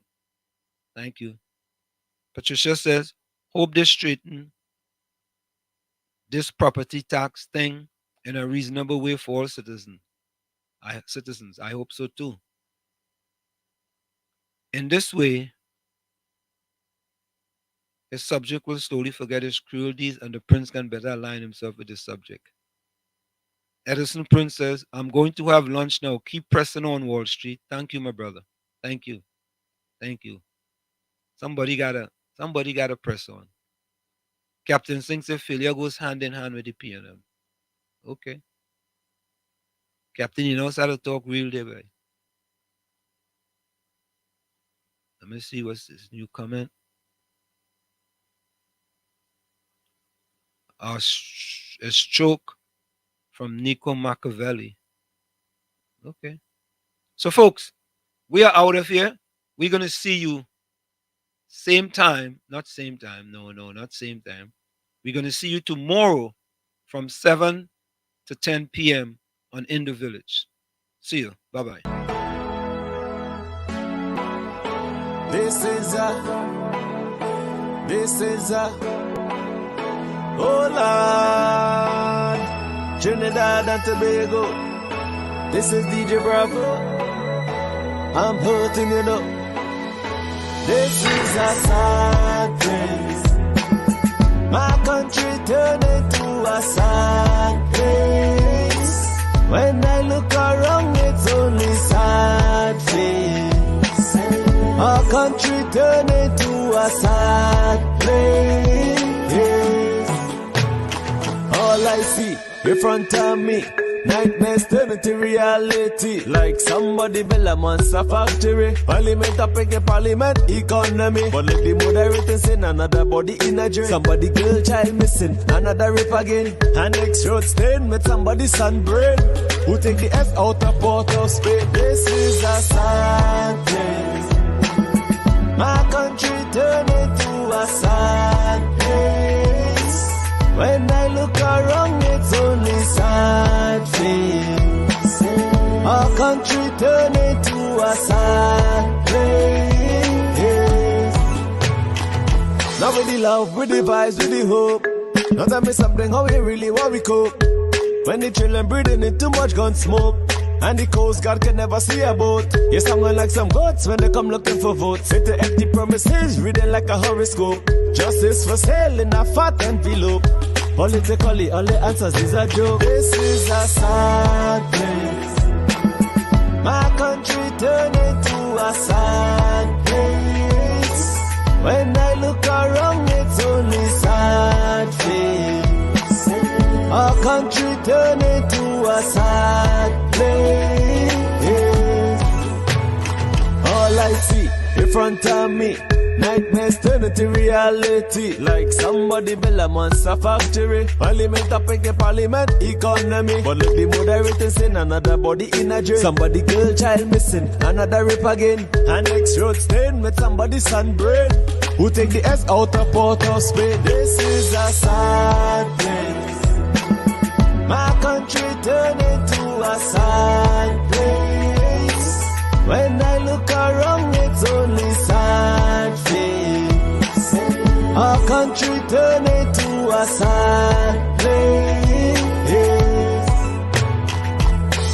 It doesn't matter the religion, the color, the creed, or the race. It's our responsibility to take care of our place. Champion.